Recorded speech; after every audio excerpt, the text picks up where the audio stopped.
Good morning, college and high school football fans, and welcome to 3 and Out, College Edition, right here on IE Sports Radio, your direct feed for all that is sports. What in the hell did we watch last night? Georgia and Georgia Tech. Not one, not two, hell, not even 3 or 4. 8 overtimes to decide the victory. Has Georgia Tech just had a season to where they can knock off giants? Not like Florida State was really a giant, but, I'm just saying. Or has Georgia been figured out? Well, we're going to talk about that. USC reigns supreme in the Battle of LA, earning the victory bell back. Modern day, like any of us thought any different, right? Reigning supreme at the top of Southern California. Next up, NorCal. Well, more like they come here. Will they hold number 1 in the country? Bishop Gorman earns another title. Will it be good enough for a national championship? More than likely no, but that's okay. And, of course, plenty of football coming on up. This is it, guys. The FCS bracket is put together. Heartbreak in the NAIA. Junior college brackets are here. And, of course, we're getting all into that FBS recap coming on up. Ladies and gentlemen, get your coffee, get something delicious. It's going to be some fun this next 2 hours. You are now tuned in live to 3 and Out College Edition right here on IE Sports Radio. Your direct view for all that is sport.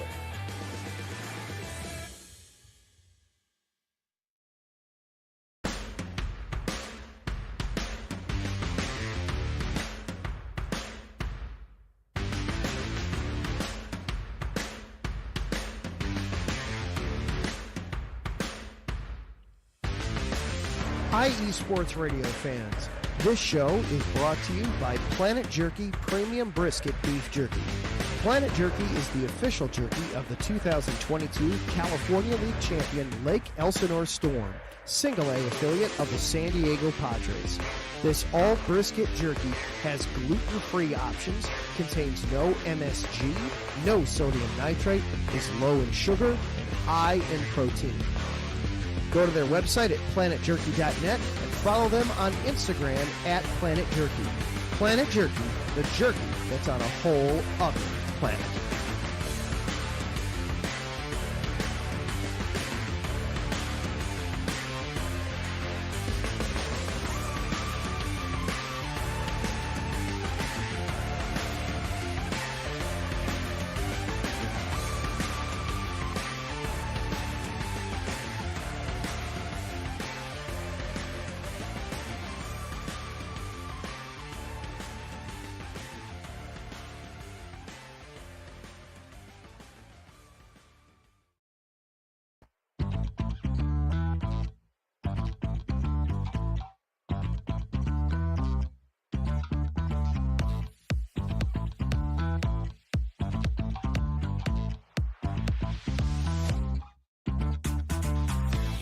Hey there, IE Sports Radio fans. Be sure to check out our sponsor, Seal the Deal Wax Seals by Cecilia B. You just finished your very own wedding or baby shower invitations and you're looking for that extra special touch? Maybe you just wrote a letter to a relative or a friend and you want to add to their smile when they receive it. Then seal the deal with Cecilia's handmade sealing wax stamps for your invitations, letters, and gifts. You bring the deal, we'll bring the seal. You can find them on Instagram at sealthedeal_wax stamps and on Facebook, Seal the Deal Wax Seals.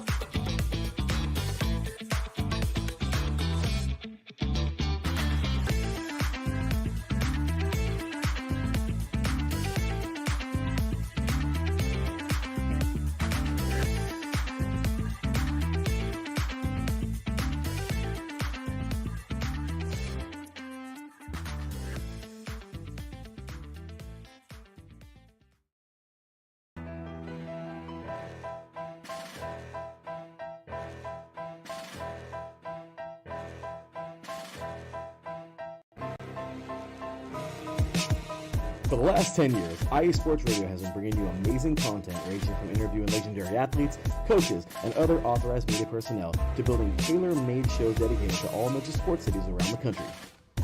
Make sure to follow us at IE Sports Radio on X, Instagram, Facebook, TikTok, and YouTube to keep up with the latest in sports and with all of our shows. Also, make sure to check out our daily updated website at iesportsradio.com. At iesportsradio.com, you can see our daily show schedule and check out all of our show pages with personal bios to learn a little bit more about each of our awesome hosts. In addition to our show pages, you can catch the iSports Radio blog, Hall of Fame, Fans of the Month page, and our merchandise shop, including t-shirts, tank tops, caps, long sleeves, hoodies, and more. For now over a decade here at IE Sports Radio, we've continued to be by the fans, for the fans, and we thank you all for your support and for making IE Sports Radio your direct feed for all that is sports. That's right, baby. IE Sports Radio, your direct feed for all that is sports. Coming to you here live on a beautiful Saturday morning. As always, it is Saturday, November 30th, you guys, 2024. Man, these years just keep rolling. And I'll tell you, it's a beautiful place to be, man. IE Sports Radio, once again, your direct feed for all that is sports. Thank you guys so much for being here this morning. You guys are incredible. We appreciate you. We appreciate you. We appreciate you. If I never mentioned it before, guys, we appreciate you. That's what it's all about. IE Sports Radio, 10 years in the business. Bringing it to you here every week, every day. Content all over the place because we love what we do, guys. And we bring it to you to talk about these sports here with you guys here every single week. Thank you so much for being here. And, well, let's get to it. So, before I go any further, you already know what I got to do, man. I got to introduce my boy. I got to bring him on in. Welcoming the host of Set Point, the greatest, and I will never cave. I'll die on this hill. I will fight you till the end. The greatest volleyball show ever created. Fight me. I'm just saying. He is the host of the greatest volleyball show ever created on this earth. Set Point. He is the host of one of the most awesome SoCal shows ever, the SoCal Stream Sports Show. And he's co-host of the show, 3 and Out College Edition. And, he's an IE Sports Radio Hall of Famer. By the way, ballots out tomorrow. What? Oh, yeah. New IE Sports Radio Hall of Fame class is coming, man. New Year's Eve.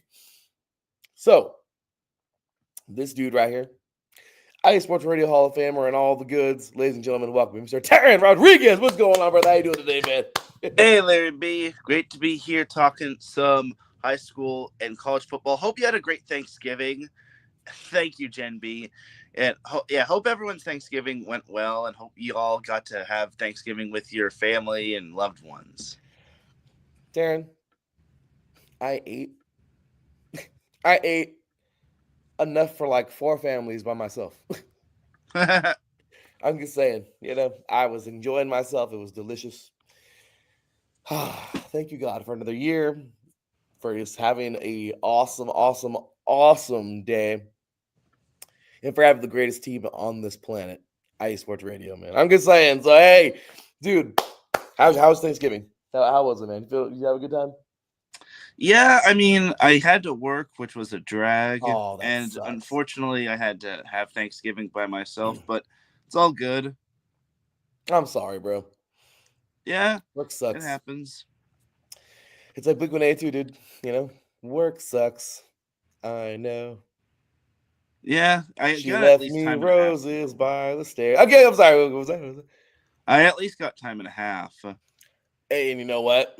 We'll take it. So, it sucks, dude. But hey, at least we're here talking some football, enjoying it. Let's get to it.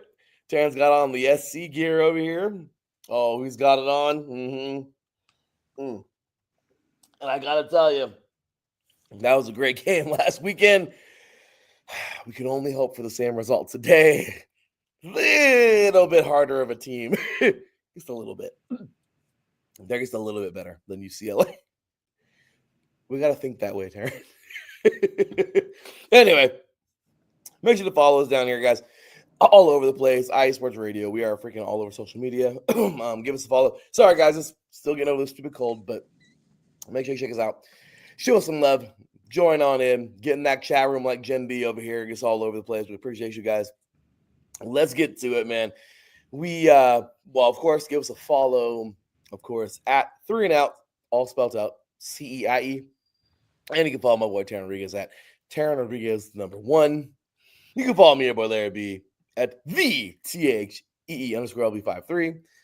Check us out on Blue Sky, IE Sports Radio. You'll find us on there. We got to get more on that. But with that said, you guys, showing us love. Appreciate you, man. Let's get on into the FBS recap from last week. Okay, Teran, I don't care. We're going to start out with it.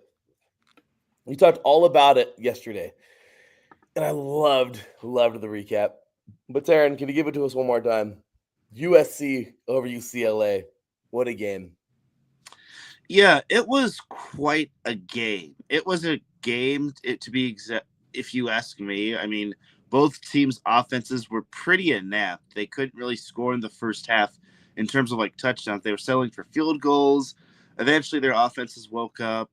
I just feel that both teams were very over-aggressive in terms of their offense, going for it on fourth down and not getting it, and then seeing the other team just capitalize on it. So I feel it was the case of both teams just really just doing a little too much. But, hey, it is what it is. And USC made the place to basically win the game. And I feel this was a game that UCLA should have won, but just could not win. And it was USC's first road win of the season, and they had to battle a flu outbreak they had last week in order to win. So the fact that they were able to do that, both those things, and become bowl game eligible and win the victory bell back is quite astounding. So good job to USC. UCLA, it's obviously been a tough year under first-year head coach Deshaun Foster, but tough times only last for a while. Tough people last all the time until the end of time. So UCLA obviously is going to need it. They have Fresno State, but this is probably one of those games where they wish they would have back, because this was the game that they needed to win. Them and Minnesota. That one and Minnesota are the two games that UCLA would love to have back. It is so true. And I'll tell you right now, this was just so rough. So rough for UCLA, because there was a point in this game where they were actually very in this thing. But then UCLA just USC took it away from. I'm proud of them. Good job, Trojans. I've been on them all year. I still think they're terrible. I still think they should have won like every freaking game they've played. There's no reason how they should have lost to Penn State or that Penn State loss was another. That was a game that USC would love to have back. I think all of USC's losses they would love to have back, because Minnesota, Maryland. They were all by one score. Trash. But hey, they won this game, rivalry game. Good for those guys. Teran, number 2 Ohio State shows why they're number 2. Indiana. Teran, this is their first time being this good, this high. Was the moment too big? Yeah, I thought Ohio State just did a better job, and they just controlled the momentum after the first quarter. And look, Indiana is a fantastic team, but against a team like Ohio State, you have to pretty much play full 4 quarters of mistake-free football, and you have to basically score at will, because Ohio State is just that good. So, and there's a reason why everyone projected them to be in the Big Ten championship. So Indiana, obviously, they'll probably make the college football playoff, but I just don't know how far they can really go. I know that look, the team is solid, man. It's a good football team, but they just ran to a team that's a better football team. That's it. That's what it was. I mean, Indiana is going to win a lot of games. They're going to beat a lot of opponents they face, but Ohio State's just they're just bigger and better, and they're gonna. If you ran that game 10 times, Ohio State will probably win 7 or 8 of those games. Mm-hmm. And we're talking like if Indiana won in those simulations, it would be like by a field goal. Exactly. um, and Ohio State would probably win by as much as 20 sometimes. I mean, I'm just saying, like it's just this is how it is, man. It's a good this is a good football team, man.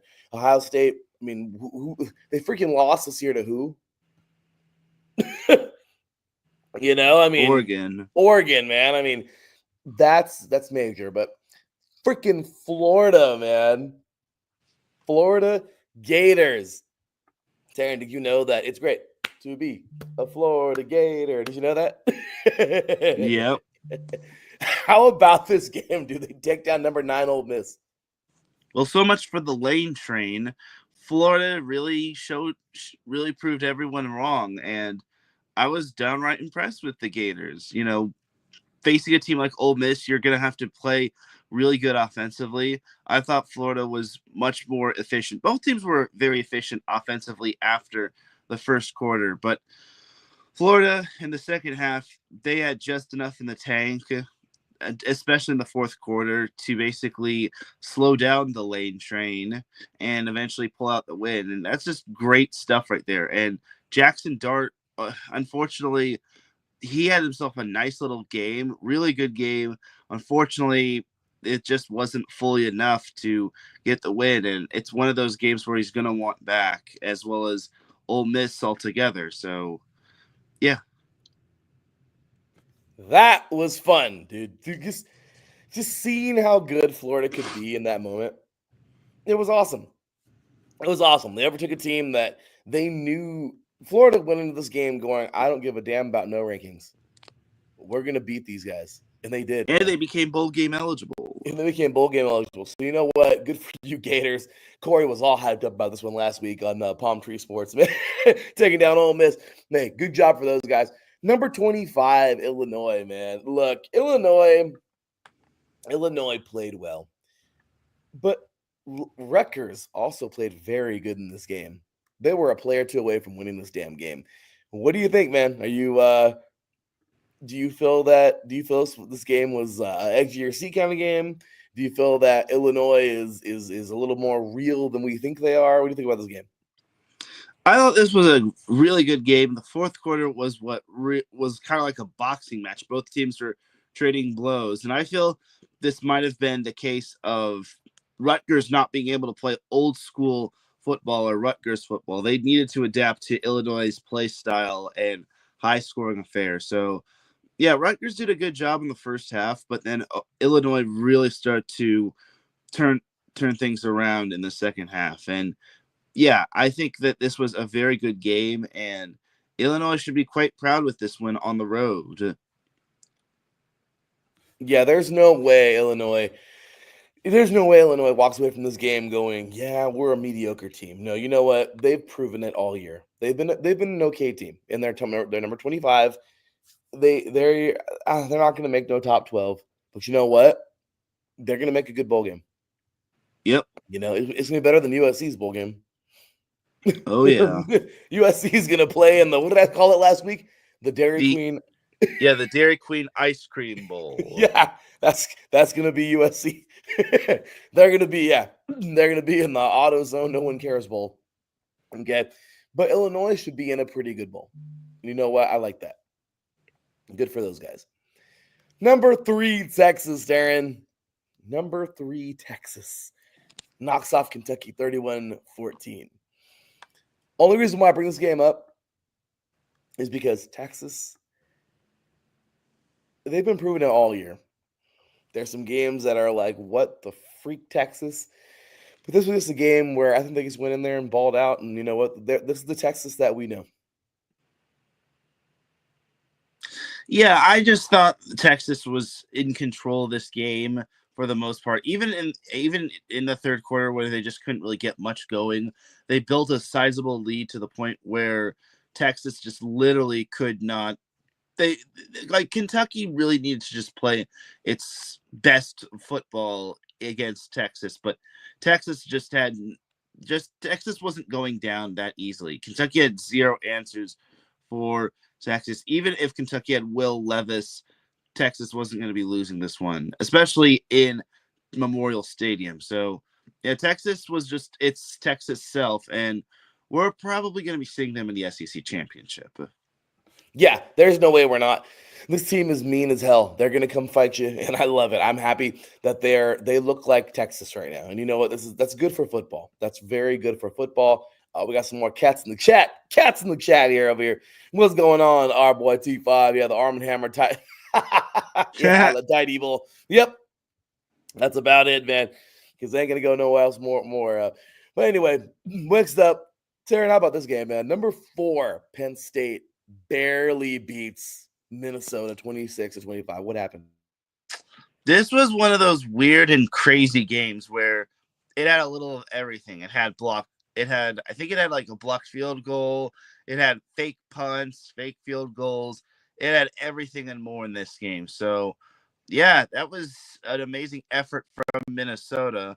But sadly, Penn State ran a fake punt, I think on like 4th and 3, and eventually was able to run out the clock. So this was one of those crazy Big Ten games where you don't have any of these things on your bingo card. So great effort by Minnesota, but Penn State still found a way. I'm still not sold on Penn State by any means. I'm not either.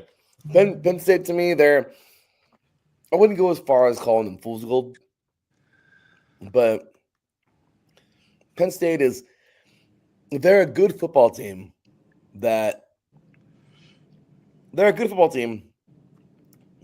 is, what's the word? They're beatable, Turn. They're beatable. You look at a team right now at the top, obviously. Okay, you know who number 1 is. You know, at the moment, they're pretty damn hard to beat. Okay. You look at number 2. They're pretty damn hard to beat. I don't know what it is about Penn State. SC had that game like 10 times. I don't know what it is about Penn State. I don't see them. They're going to make the playoff, but I think they're going to be a one and done. Is that fair? Yeah. I mean, they right? can't beat the big teams. They can't beat Ohio State. No. I don't know if they would beat Indiana. Yeah. They're just like a copy and paste team year after year. Yeah. And that's kind of sad because, I'd expect a lot out of those guys, but is what it is. Number 21, Arizona State, Aaron. They knock off number 14, BYU, 28-23. Am I mean for laughing? Teran, what the hell happened? Yeah, the Big 12 was pretty much on. Yeah, the Big Penn State are tricksters. Yeah, the Big 12 was on one and has been on one for quite a while, as we just can't seem to find a clear cut who wants to make it out of the Big 12. I mean, you had this matchup. There was another matchup from the Big 12 that really caught our eye. But yeah, Arizona State, props to them. Like, this is their first year in the Big 12 or back in the Big 12, and they really showed up against BYU. It also kind of helps that at BYU, other that Arizona State didn't play at BYU, because I say this a lot of times, BYU is so tough to play at, but when you're playing BYU on your home field, it's a little bit more easier, and Arizona State really got it. I just will advise that I hope their students don't rush the field more often than not. I don't know if it was this game or it was like the Oklahoma game or another game, but either way, if you want to storm the field, be cautious. You don't give your team a penalty. We're going to get to that one in a little bit. That was Saturday Night Football. Miss Angela and Mr. Fred over on the Tornado Takeover here on IE Sports Radio, covering all things Oklahoma. Bro, they were vocal about this one this week. I enjoyed that show, but yeah, good for you, Arizona State. BYU, okay. It's not the score, dude. They fumbled the bag. They did. This game is one of those games here, and we look at it and go, this was not the score. The score, if you watch the game, you would think it would be like 42-14 Arizona State. They whipped their ass. They did. This game didn't look. It didn't look like, it did not look at all like the score. Arizona, in my opinion, Arizona State beat up on these guys, man. But good for those guys. Good for the Sun Devils. Another team that I want to say good for is Kansas. Teran, down goes number 16, Colorado. Kansas knocks these guys off, man. What do you think about this game? Yeah, that was another big surprise. I guess Kansas's win over BYU was not fluky at all. And I think Kansas also beat Iowa State, if I'm not mistaken. So that's 3 ranked opponents that those Jayhawks have beaten. It just is kind of a shame that their season or their bowl game eligibility is banking on one final game of the regular season. But yeah, Kansas having that win is just quite phenomenal. So you want to know how crazy the Big 12 is? It's to the point where we could have 4 teams that finish 7-9. I mean, you got Arizona State, BYU, and Iowa State all at 6-2. Colorado is 7-2, and obviously Colorado won last night. But I really am interested to see what can happen this week in terms of the Big 12, because Arizona State, I imagine, plays Arizona. Yes, they do. Mm-hmm. They play Arizona, and then BYU. I'm looking up who they're playing, and then as well as Iowa State. This one could come down to tiebreakers, which means it's time for the Big 12 to pull out its handy-dandy rule book on who gets which tiebreaker and whatnot. And that's going to be fun, Teran. But BYU's got Houston. Sorry to cut you off there. No, you're good. They got Houston coming up. Yeah, I saw that. Good call. But Teran, good deal.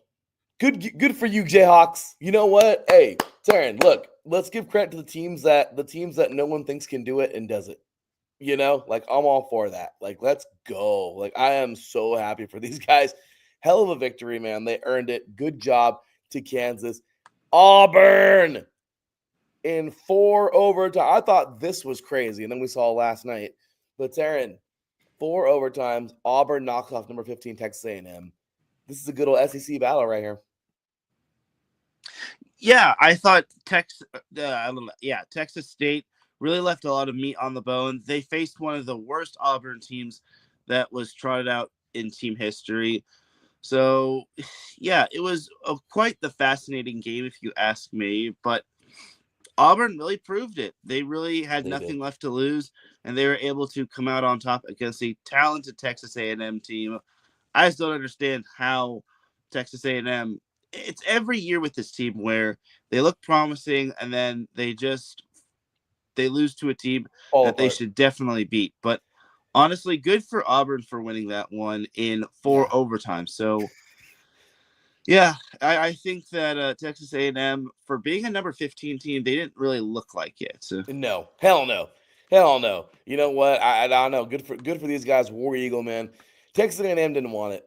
They could have came out and smashed these guys. They really could have, but they didn't want it. Auburn wanted this damn game. Good for them. They get the victory. Hats off to them. Saturday Night Football, Teran. Oklahoma earns the victory. They knock off, and they not knock off. They beat the hell out of Alabama, dude. 24-7. I mean, 24-3. Down goes number 7 Alabama. What do you make of this one, Teran? Yeah, I don't know really what to really make of this. Was Alabama just really off its game, or was Oklahoma? Looking at Oklahoma's final 2 games of the season, Oklahoma was put in a situation where if they needed to win at least one, and I didn't think they would win this one. I thought they would beat LSU, but to win on your home field, Oklahoma really turned back the clock back when they had Lincoln Riley as their head coach and Caleb Williams.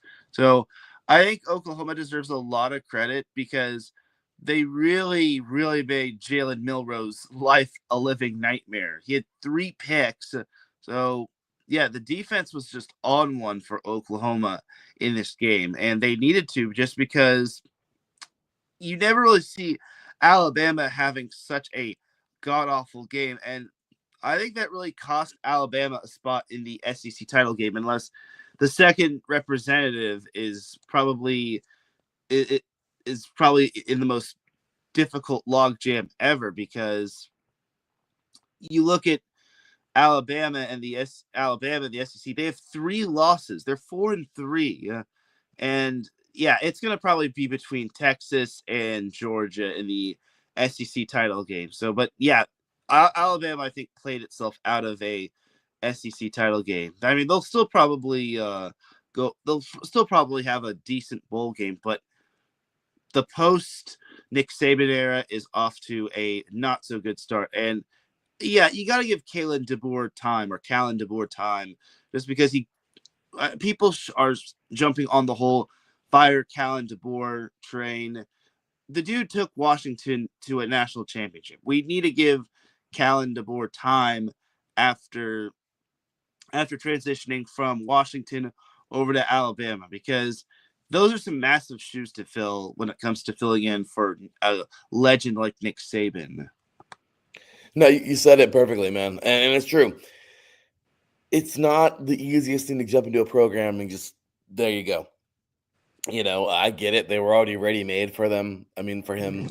Alabama had a damn good team, but everyone's got to understand too. A lot of people transferred out after Saban left. I mean, he really had to start this thing from the bottom up again, because a lot of players, yes, he inherited, but realistically, you look at who left.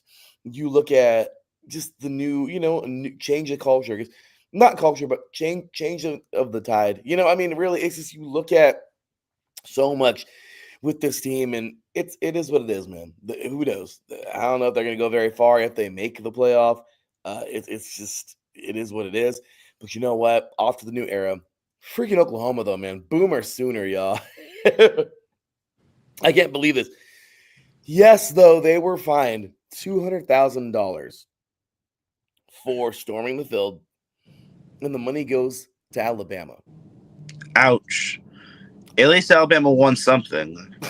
Yeah, like Fred said on the Tornado Takeover, he's like, it's funny because they lost, but they also won. I mean, what do you do, right? What do you do? But anyway, Teran, so good game there. And then, yeah, man, some notable ones last week. I mean, I don't know if you want to throw out any other games, but I mean, we had some pretty okay games. I mean, Boise State. This team looked like they were beatable finally for the first time in a while. Playing against Wyoming, they almost lost that game, 17-13 on the road. We have, of course, number 22, Iowa State beating Utah. Another game, of course. Let me see what else was there. Notre Dame absolutely destroying Army. That was really sad. Okay, number 6 Notre Dame defeating Army, number 19 Army, 49-14. We were like, it's going to be the 50s again. No, those were closer games, guys. This was really bad. So, I don't know, Terry, do you want to throw any other games out there? I know a game that I could throw out. No. Oh, yeah. I know this one. Florida State beats the one where you lost, where you kind of lost it. Oh, man. That was a game, honestly. I mean, everyone knew Florida State was going to come out on top, because had they lost, they would have legit probably been relegated to FBS. So yeah, poor Charleston Southern. They kind of were the scapegoat against Florida State in this game, but there's a reason why this game was televised on ACC Extra and not on the ACC Network. But there was another notable game. There was Cal defeating Stanford 24-21, and there was actually a big time moment where Cal fans stormed the field, and I don't know the full on details, but I guess someone stole a Cal helmet, and then the Cal equipment manager ran and made the tackle to get the helmet back, and now he's going to be part of the Senior Bowl, which I think is pretty awesome. You gotta love it, right? I mean, the craziest freaking stories, dude. What the hell? Yeah, What a LSU. world we live in. No, I know, right? LSU barely beating Vandy. Is that anything to you? No, Vanderbilt is a legit team, and LSU has just not been the LSU that I thought that they would be. It's exactly it. 100% there, dude. I mean, a couple games. I mean, I don't really know what else to throw out there. San Diego Michigan State, is bowl game eligible, Michigan is even bowl though game I would have eligible. loved to have seen Northwestern win. Oh, wouldn't that have been something? That happens. I mean, just a lot of games from last week that were really fun and entertaining. But with that said, Darren, if you got new more, yeah, man. Let's go to the chat real quick. See what else? Alabama is fake news. Fake news. Yeah, they're definitely not. Yeah, we just like the Patriots, the Bama era, the Patriot era. They're over, guys. So silently, the Clemson era is over too. Because Clemson sure as hell ain't Clemson. So, It's but Boerver. you gotta love it, right? And yeah, you gotta love down here. Beat X again. Oh yeah, we're gonna get into That all team that up later. north. That team up north versus that 4-letter word. Oh, it's gonna be some fun today, guys. But with that said, man, plenty of good games last week. This past week, they just this last past week for week 13, Teran. Oh my gosh, I guess I don't know. I guess we can do a little bit of a recap of this week really quick before we get into high school. Yep. But dude, what do you make of it, man?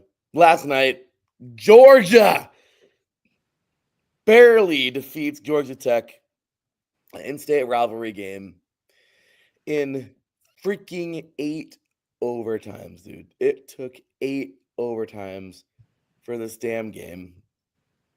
What do you even think of this? Well, for starters, I think Georgia Tech is legit. I think they are kind of the real deal, and I think we are underestimating them. While I feel Georgia is a little bit fraudulent. I don't know. I mean, they'll obviously battle Texas in the SEC championship, but I just don't know if they'll come out on top. And Yeah, I don't know if they'll even win the national championship. They'll obviously make it to the top 12, but I just don't see this team going deep.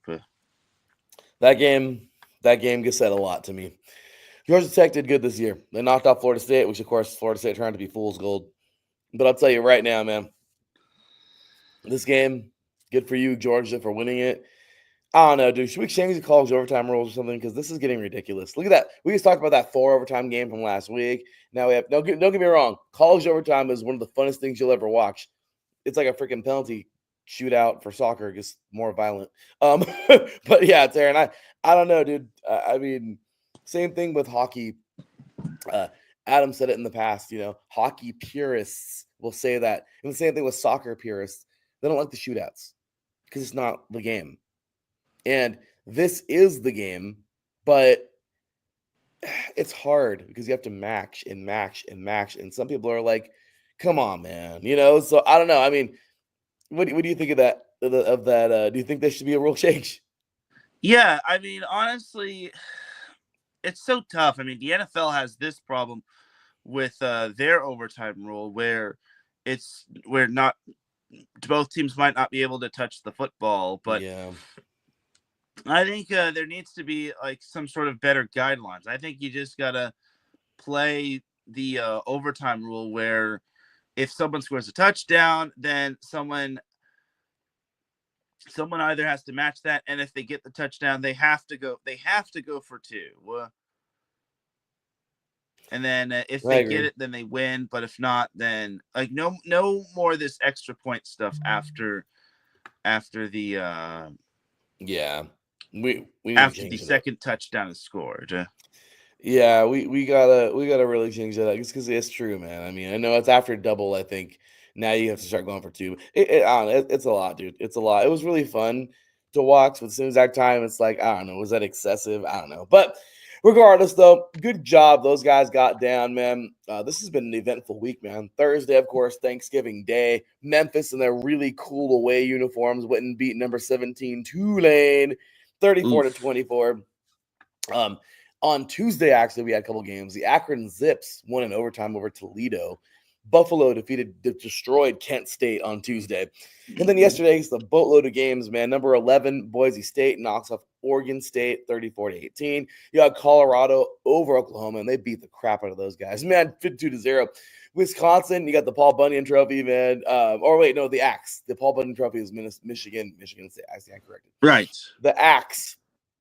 You got Michigan. So many freaking trophies up there. Legends and leaders. Did I say that out loud? I'm sorry, Big Ten. Anyway, Minnesota, Wisconsin. Minnesota wiped. I don't know how. I thought that'd be a way closer game. Miami of Ohio over Bowling Green. Ohio over Ball State. Navy gets a victory over East Carolina. Number 14, Ole Miss redeemed themselves over Mississippi State. The Egg Bowl, or whatever you want to call it, the territory game. Yes, the Egg Bowl. The Egg Bowl. Sam Houston is freaking bowl eligible, man. First year in the FBS. Good job to these guys defeating Liberty 20-18. Colorado State over Utah State. Texas State over South Alabama. San Jose State freaking beat Stanford. I never thought I'd see the day, but Stanford sucks now. So again, number 7, Georgia defeating Georgia Tech 44-42. And then, of course, Iowa over Nebraska. That was a weird game. And then a Utah over UCF. So, Teran, you want to highlight any of those from last night? Yeah. You mentioned Sam Houston State. They actually have a good chance of making the Conference USA Championship.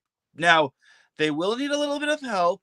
They need Western Kentucky to lose. But you know who Western Kentucky does play today? Jacksonville State, which is actually the conference leader. So if Western Kentucky loses, Sam Houston plays Jacksonville State in the Conference USA Championship next week, which you mentioned that Sam Houston State is in its first year in the FBS, or is it like second year? First year.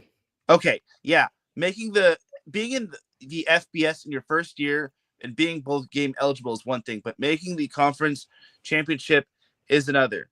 But yeah, even if Sam Houston doesn't beat Jacksonville State, being a bowl game eligible, being bowl game eligible and being in the conference championship is so big right there. And they didn't lose to Jacksonville State the first time. They didn't lose to them too terribly, but yeah, it's been quite a ride for Sam Houston in its first year in the FBS, which I think is pretty awesome if you ask me. I'm happy for them, dude. They've earned it. Sam Houston was great in the FCS. They were, they bagged themselves a title. They were up there for a while, man. You know what? I'm glad. Good for them for making the jump. North Dakota State, South Dakota State, looking at you guys. You know what I mean? Like, yeah, we see you fools. All right. But yeah, Saints Cam Jordan posted that video of the Cal tackle. Kent State sucks. Proud of Akron. Toledo had a great team this season. They do. Andrew Luck joining as GM of football. Can't make this up. Get out of here. For Stanford. Go Jacksonville State. Get the job done against Western Kentucky and put Sam Houston into the conference championship. I want to see it. I really want to see it. So, Teran, there we go, dude.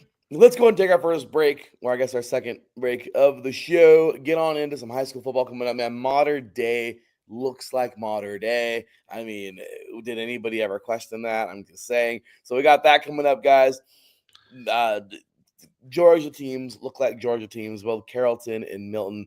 Oh my gosh, we have some good stuff to get into in just a few moments. Division 3 bracket, man, I started out with a bang. The NAI bracket, some heartbreakers in there. Division 2 bracket, oh, that's a good one, man. That's going to be a fun one today. It's really getting going today. And, of course, the FCS bracket is released and ready to go. And, of course, rivalry week. I mean, that's kind of like a 2-week thing in college football now in Division 1. But we got, of course, our quick picks in a little bit for all that FBS, for all the FBS games today. Be ready, guys. Go grab your coffee. I'm telling you, grab you some donuts. We're going to continue this show and do our thing. You are listening to 3 and Out college edition, right here on iSports Radio. Your direct feed for all that sports. We'll be right back after this.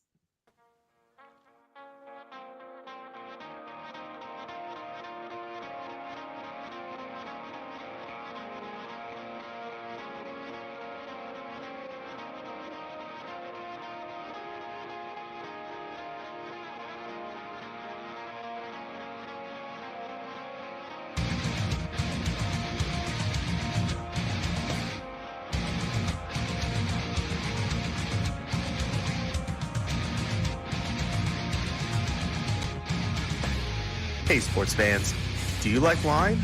Well, we've got the show for you. This is Let's Wine About Sports, a show where we talk about wine and sports simultaneously. From the classic Cabernet Sauvignon all the way down to the grapes that you've never even heard of before. Oh yeah, we cover it all. And we'll talk about a little bit of sports as well. Football, hockey, collegiate, women's sports, it doesn't matter. We're going to talk about it all, and we're going to whine about it all. So join me Monday at 8 p.m. on IU Sports Radio, your direct feed for all that is sports.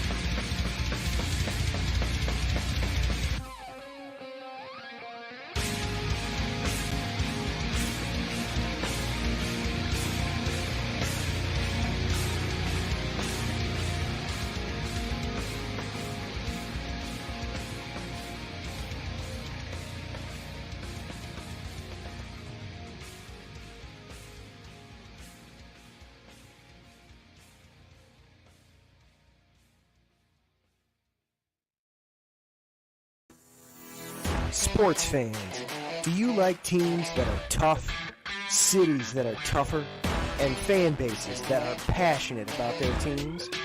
How about teams that are historic and stadiums that are iconic? Then you belong in Chicago, and you need to check out Chi-Town Weekly. Join me, Adam Kernan, every week as we keep up with all things Chicago sports. Bears, Bulls, Blackhawks, Cubs, White Sox. We'll cover them all, plus more. The Windy City is always buzzing, and we'll keep you up on all the big games and major stories. So tune in to Chi-Town Weekly every week right here on IE Sports Radio, your direct feed for all that is sports.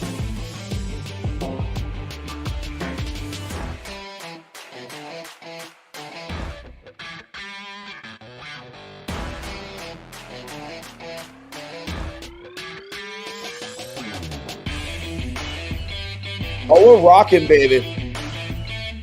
We're rocking. Oh, yes. You already know. You are here live with, of course, me and boy Larry B, and of course the volleyball football ace over here, jack of all trades in sports, Teran Rodriguez, man. And I'll tell you, we are cooking. We're having ourselves some fun here today. And Teran, we are moving on now into some high school football. And last night, man, number 1 versus number 7. Here we go. I mean, like I said, Teran, was it ever a question, though? Was it ever a question? I got an itchy eye this morning. I don't know why, but anyway. I know the feeling. Right? Ugh, being sick sucks, but it's all right. I'm getting over it finally. But number 1 in the land, Teran. Modern day. Boy, it was a close game. This was actually a lot closer than some people thought. They played in the regular season. St. John Bosco fought Coach Negro's team, man. These guys really fought, but it just wasn't enough. Number 1 in the land, modern day does it. CIF Division I champions. They made it happen, Teran.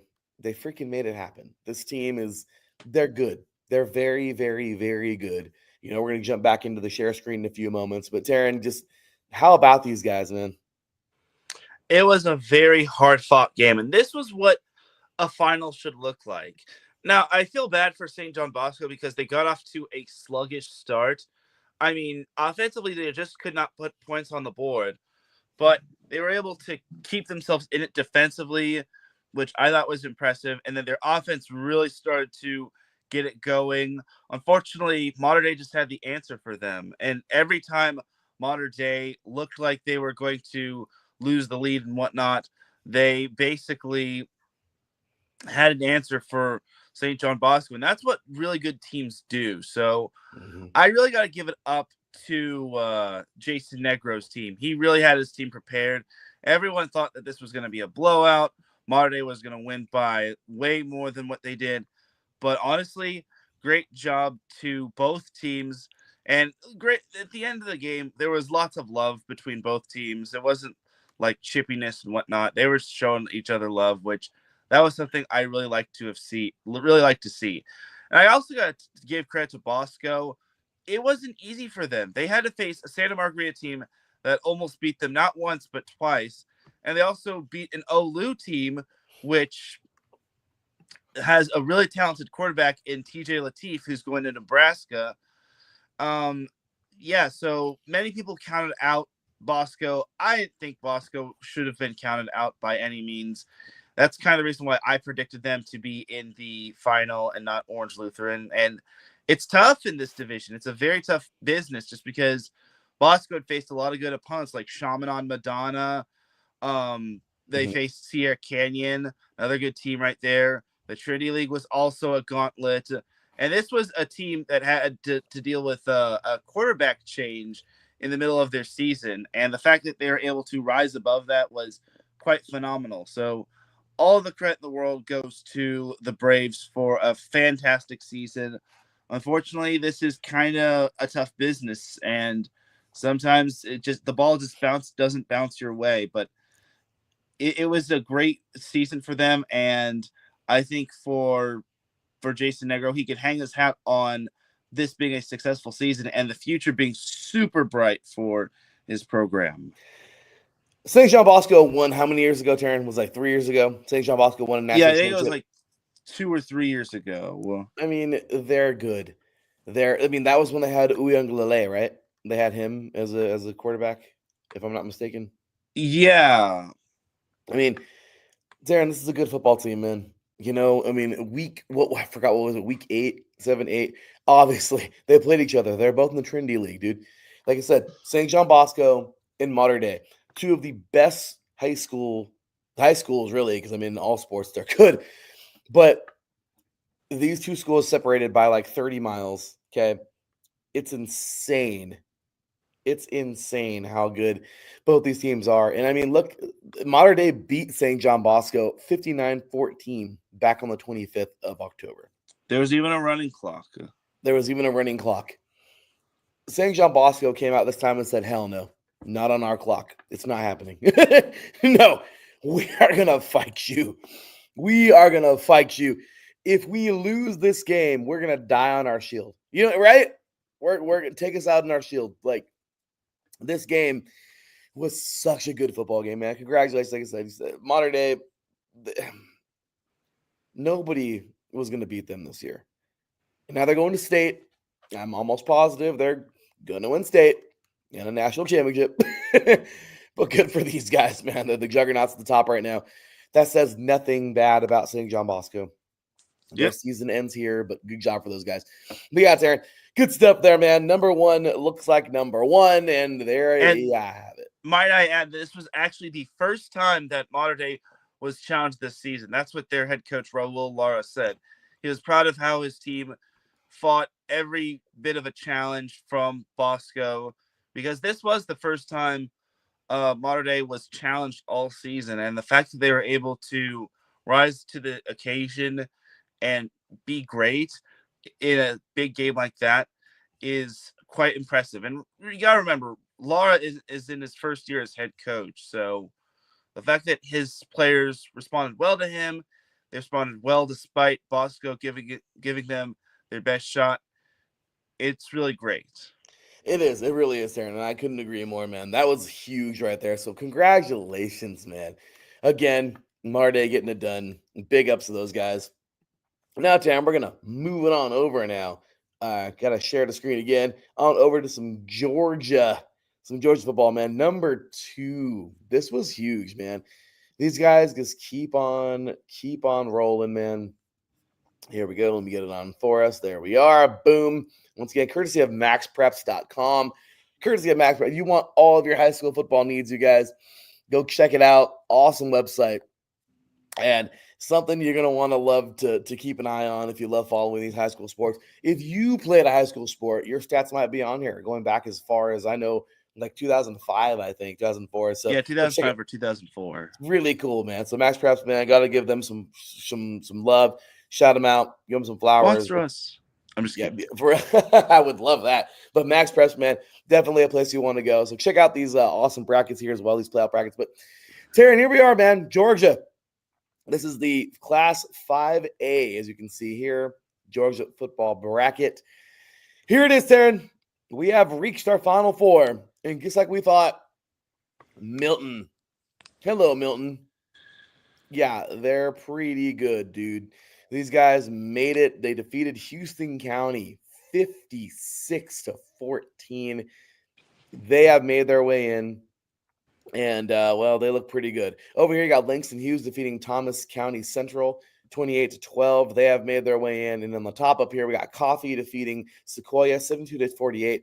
And Lee County defeating Sprayberry 64-0. There is our Final Four, man. Championship set for December 17th. Semifinals set for December 6th. Coffee and Langston Hughes. The winner takes on the winner of Lee County and Milton. Milton, of course, number 2 in the country. I said it earlier. I said it last week, Teran. This is Milton's to lose. I mean, number 2 in the country. They've been dominant all year long. I mean, are you still sticking with it, or do you think one of these teams could upset them? I mean, if you look at Lee County in terms of its Georgia ranking, they're actually number 4, and they're actually number 25 nationally. So if Milton thinks they're going to walk in and they're going to get an easy victory, I think they have another thing coming. So I think it's going to be a hard-fought battle between Milton and Lee. 2 13-0 teams, but I think Milton comes out on top. And you know what? That's very fair to say. Milton, you're right. I didn't even know that. Awesome stuff there, man. Lee County, of course, very good football team. But let's see what these guys got, man. And, of course, moving on over to the next one now. Back to the share screen. Like I said, back to Max Preps. A little Texas playoff, Teran. Oh, yeah. A little Texas action we got here today. Moving on over to the UIL division. This is the 6A Division 1 bracket here. And Teran, well, here we are, man. Yet again, looking at this championship. We're a couple weeks away. But Duncanville will take on today the Woodlands. And then, of course, I don't even want to pronounce this name. I think it's Wahahashi. If I'm saying, I don't know. But versus Bridgeland. Over here we got Westlake. This is Johnson. Then, of course, we got over here Lake Travis. You got East Central.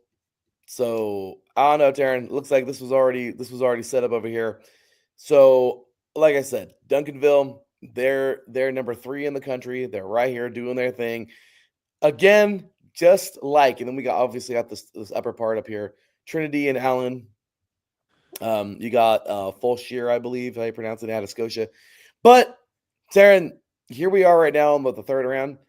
I don't know. I still feel like this is Duncanville's for the taking. Yeah, Duncanville will obviously win their next matchup. And, yeah, I think Duncanville takes it. It's hard because I want there to be more of a battle, but I think Duncanville's gonna roll through this thing, man. They're a great team, man. This team, Duncanville, has proven it year in, year out. Last year, they showed that. I mean, they're undefeated right now, 11-0, 7-0 in district. This has been a great year for these guys, and number 4 is showing why they're number 4 for sure. So, with that said, Teran, this last past.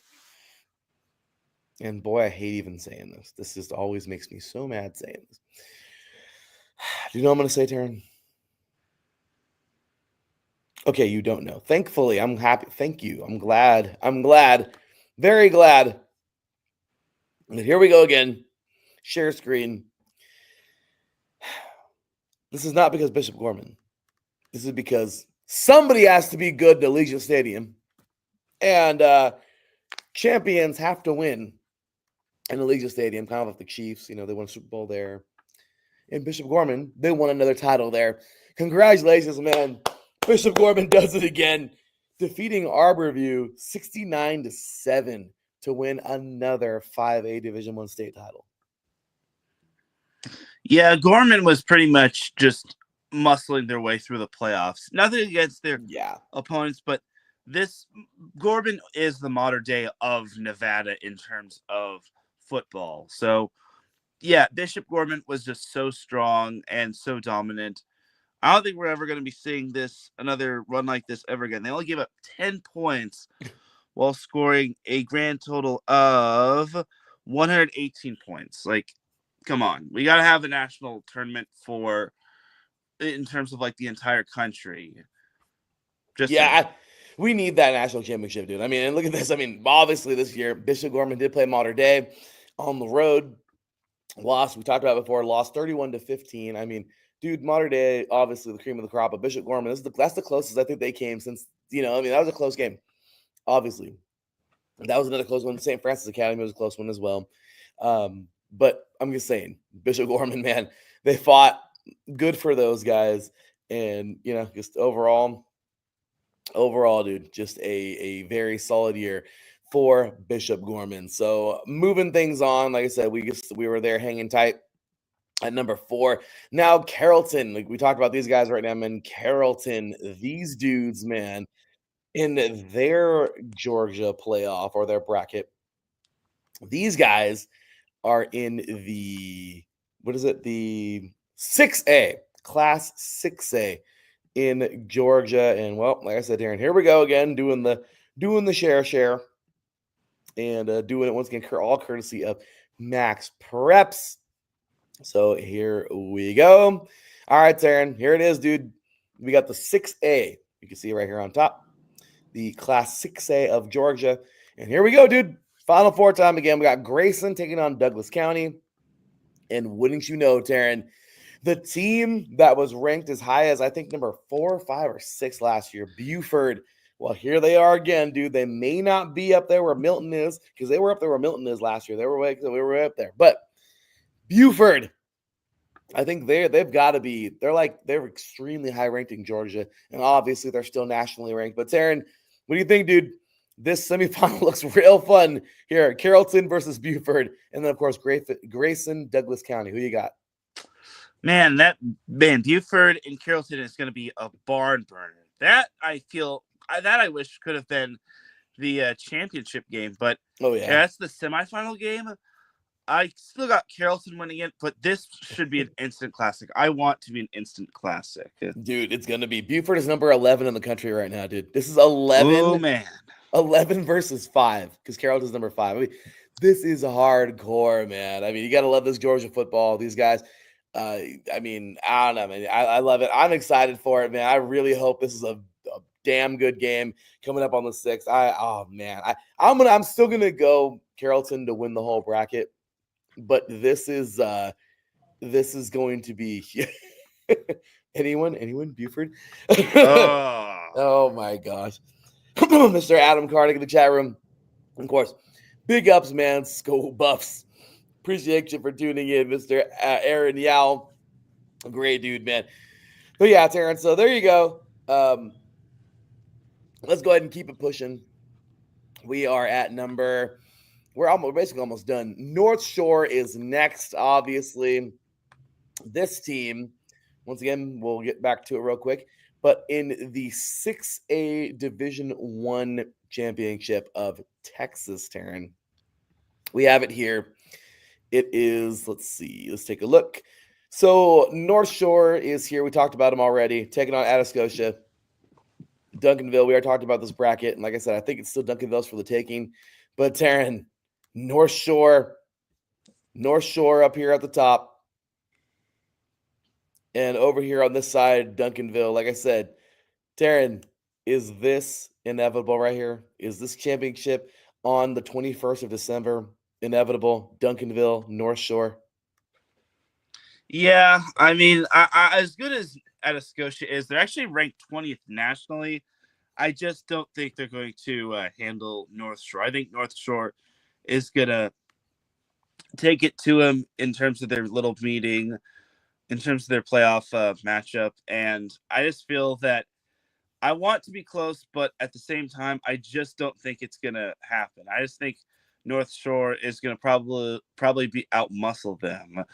And I wouldn't be surprised if that was that. But actually, I think it'll be close. But I think North Shore is going to handle Atascosa. Atascosa actually played North Shore tough. That was actually their lone loss of the season. So I think if North Shore plays their brand of football, I think they should be fine. But they just can't walk into the stadium thinking that they're going to get an easy win. And that is for dang sure, dude. No, Atascosa's going to fight. That's right. I mean, number 20 in the country. That's huge out of Humboldt, Texas. They got I know nothing left to lose. they don't. You're not holding. And that's why today's show, man, this is no holding back. This is it. This is it. There's Playing with nothing house money. all day long. I mean, this is it, man. You hold nothing at this point in time. You got trick play, run it, and you better execute it fully. You got to whatever it is you got to do, man. Go all out because this is the game. This is that time of the season where this might be the last. And for the seniors, man, this could be their last go around. So or it is their last go around. So it could be but it could be their very last and not the way they want it to in a championship, But anyway, Darren, so moving forward, though, number 7, St. John Bosco, we talked about them losing to Mater Dei. St. Francis Academy, we talked about them last week. They're at number 8. They finish off their freelance season. So, they end there. But a great year, man, battling Mater Dei and everything. North Crowley, man, these guys, we got to do one more time for these guys because they are in the 6A Division 1 bracket here.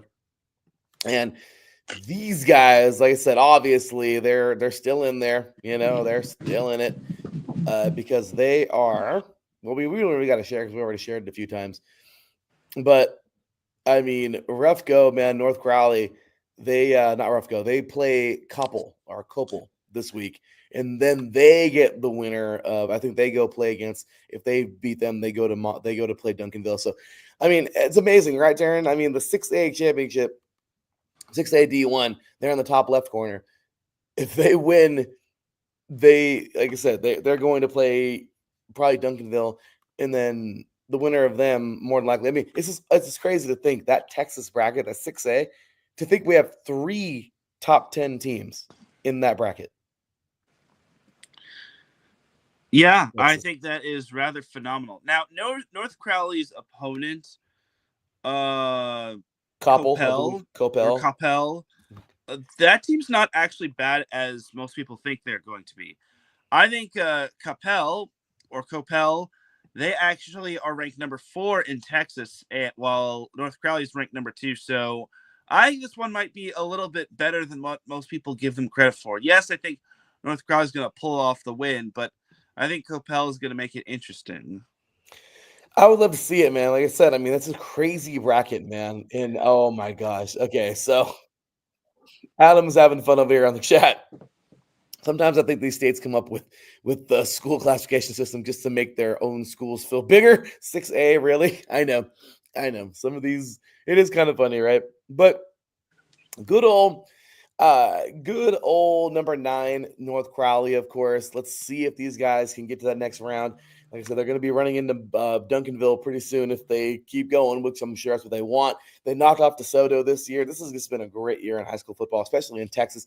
And then, of course, number 10, we just talked about them last week, Archbishop Spalding out of, I think it's Severn, Maryland.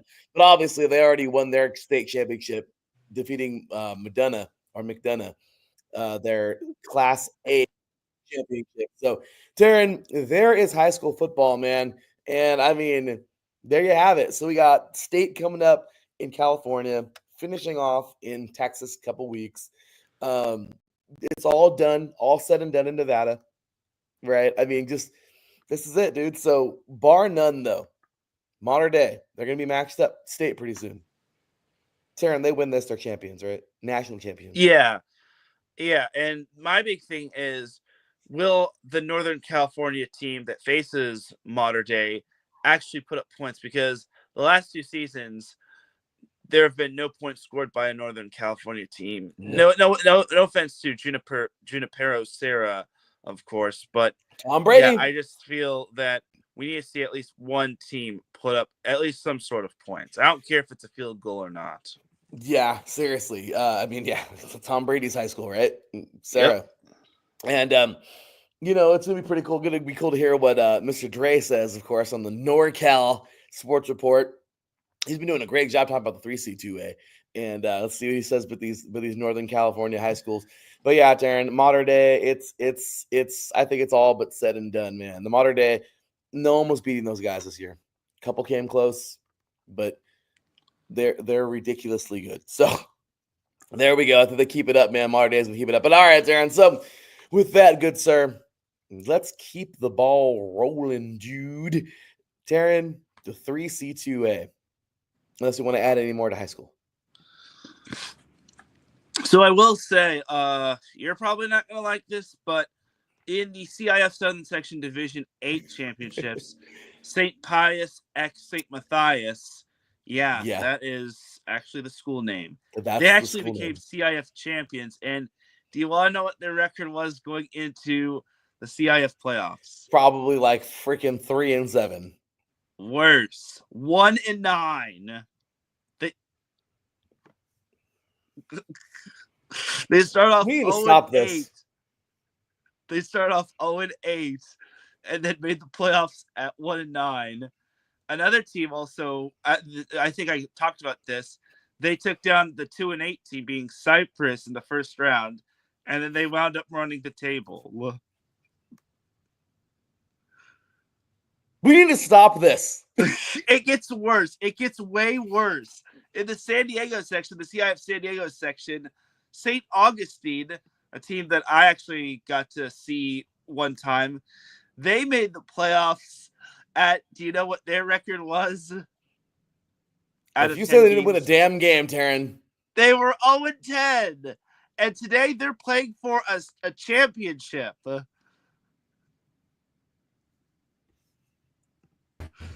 That's going to do it for today's show, guys. This has been a fun one for Teran, for myself. We are leaving.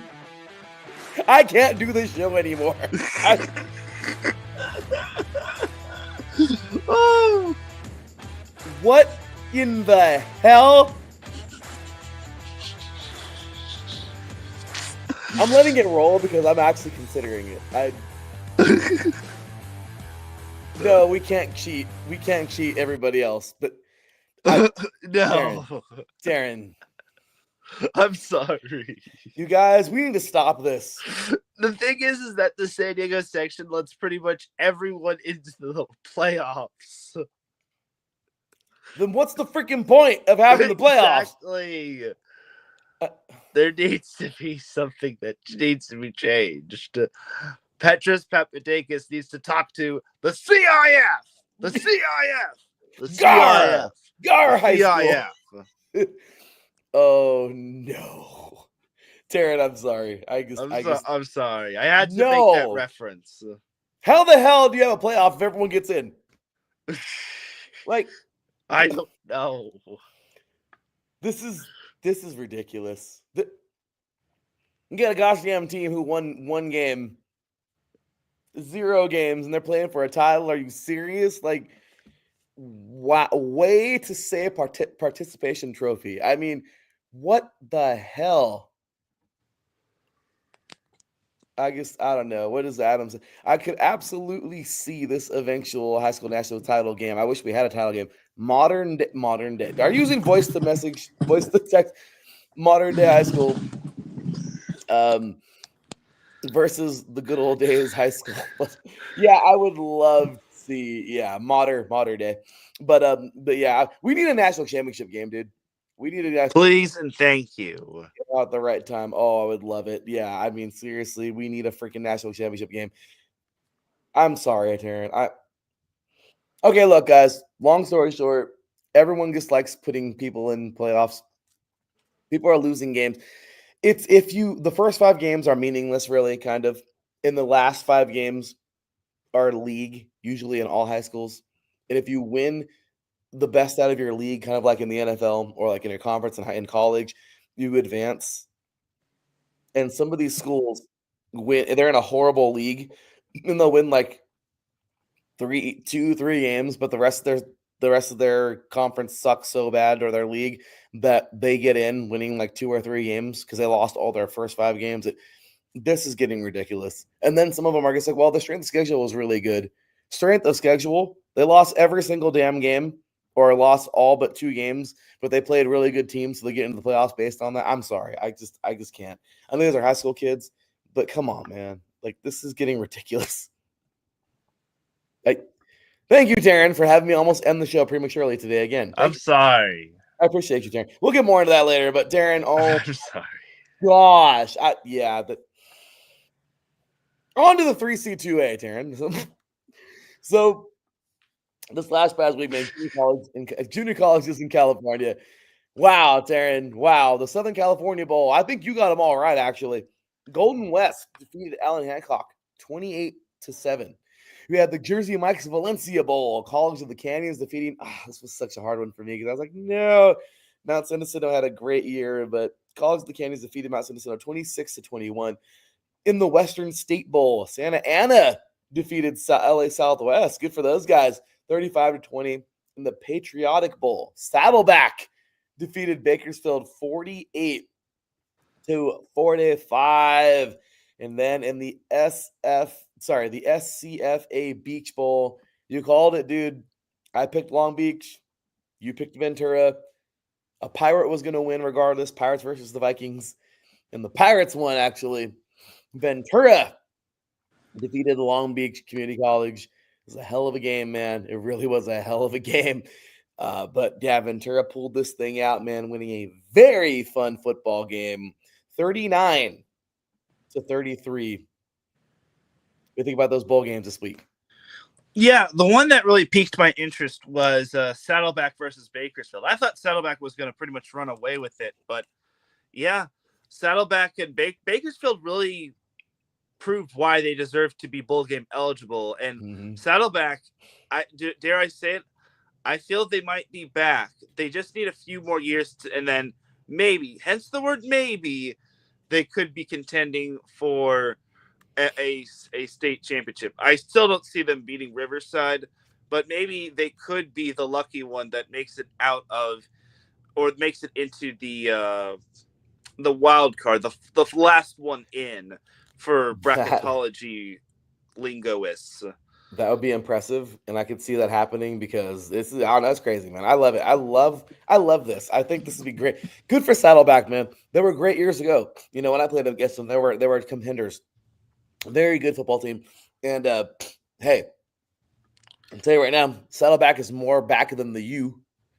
Okay. Oh yeah. All right. So there you go, Teran. Bowl games from this past week. This week we have some bowl games to get ready for. Okay, we have Sierra versus the Sequoias. I forgot what that damn game is called.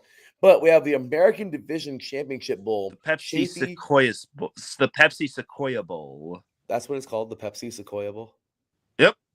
The Pepsi Sequoia Bowl, ladies and gentlemen. Sierra versus Sequoias up north. And then down south, that's the NorCal game. And in the south game, we have the American Division Championship Bowl. Chafee. Good job, Chafee, taking on Pasadena City College. 2 great teams, man. Coach Cheverini doing his great thing over there, one of my old coaches from Riverside years ago.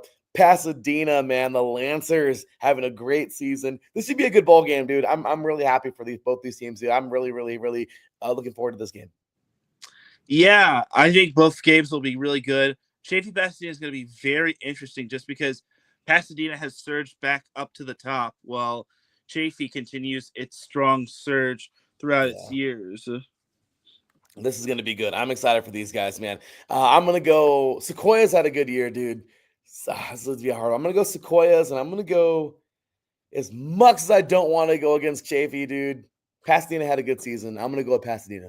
Yeah, I actually agree with those picks, too. I think Pasadena is going to win by a nose, and I think Sequoia should win easily, handily. Yeah, Sierra was good, but they weren't that good as like the level that Sequoia is on. But we don't know. We got to play the game, right, Darren? So Exactly. here we are, man. The bracket has officially been released. The playoff is here, dude. The 3C, 2A national championship, or state, if you will, California championship has been released. On the NorCal side, Finally. we picked it. Yeah, well, yeah, you said it last week too. I was all mad. But you're like, well, they got to play out last week, and they did. But the last week, number 10 American River at number 3 San Mateo, and number 6 Fresno City at number 5 Modesto. There it is, dude. We knew it. We picked these 4 teams, right? What do you think?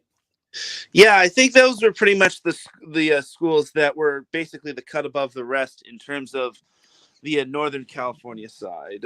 I just think that those schools just were the ones that really stood out as opposed to the other teams. Look, man, we get it. Modesto, San Mateo, they fell to Modesto earlier in the year when they were number 1.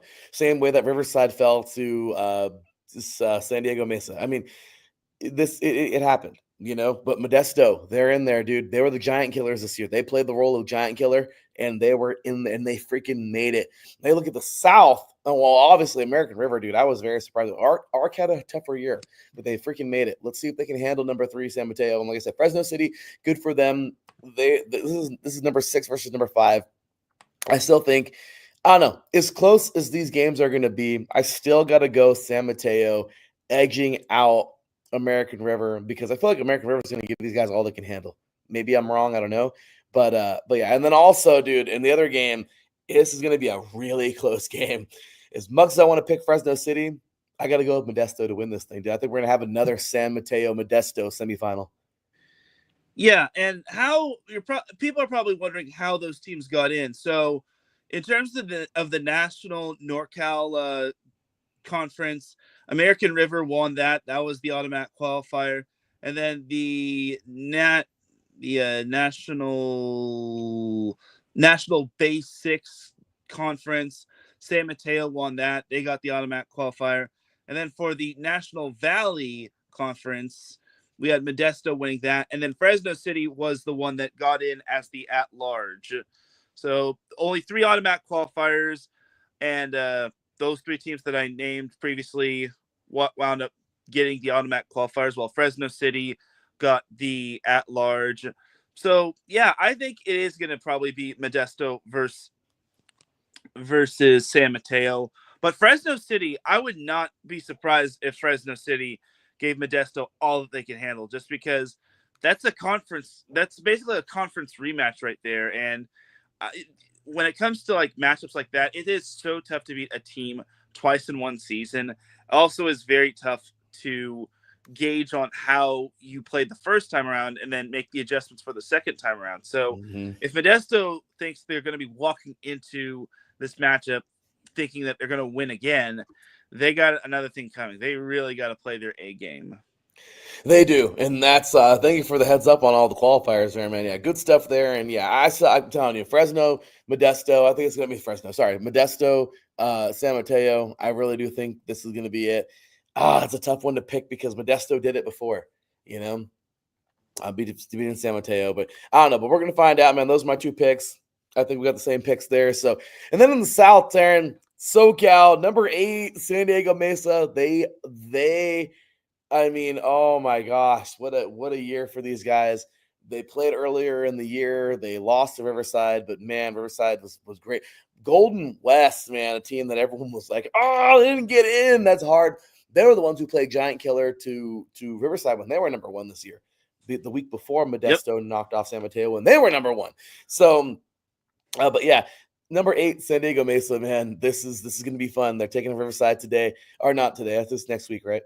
But they're taking them on today. Oh, today. This is today. Sorry, yes, this is today. Whoopsies. I'm all over the place, guys. NJCAA is next week. But yeah, this is huge, man. Freaking San Diego Mesa taking on, you already know my team, Riverside, man. I got to pick these guys. This is going to be one hell of a fight, though, I'll tell you. And then you have number 9, Elko, dude. They sealed it up. I counted them out, and you're like, no. And I was like, oh, crap. And they freaking got in.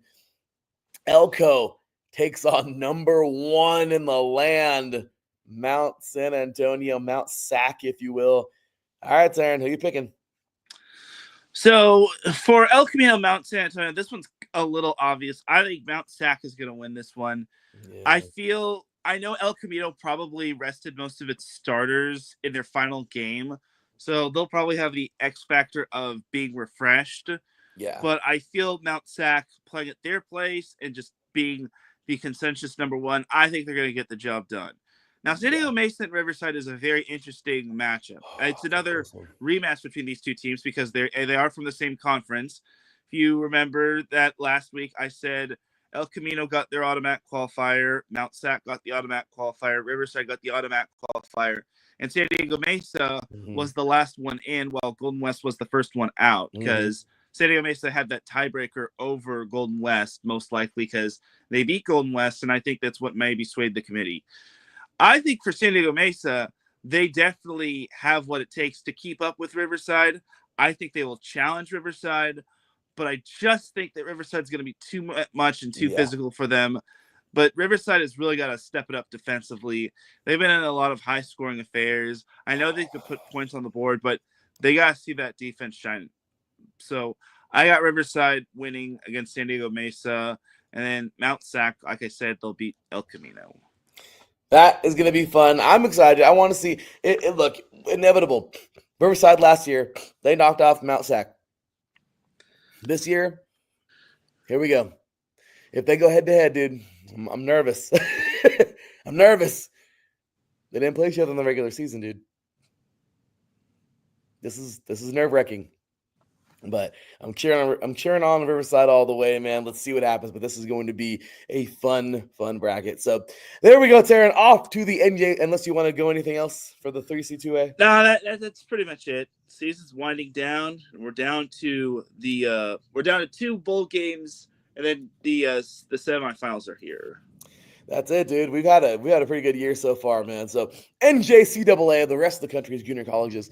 Here we go, dude. NJCAA playoffs are here and set, man. We have Friday, is what I thought next week, December 6th, man. Here we go. The 4 teams that we picked, right? Northwestern Mississippi taking on Iowa Western. And, of course, Hutchinson taking on Georgia Military. This is it, dude. This is for all the marbles. We knew Northwestern, okay? We knew they were going to be damn good. They won their conference, right? They won that Mississippi conference, and they did it. They've been great, okay? They've done it. Iowa Western, they're number 1 in the land, dude. The Reavers they've been amazing all year. They destroyed East Mississippi last year in the championship. They've won the title, 2 of the last 3 years. They won it 11 years ago or 12 years ago. I mean, dude, the Reavers have been solid. This is it, man.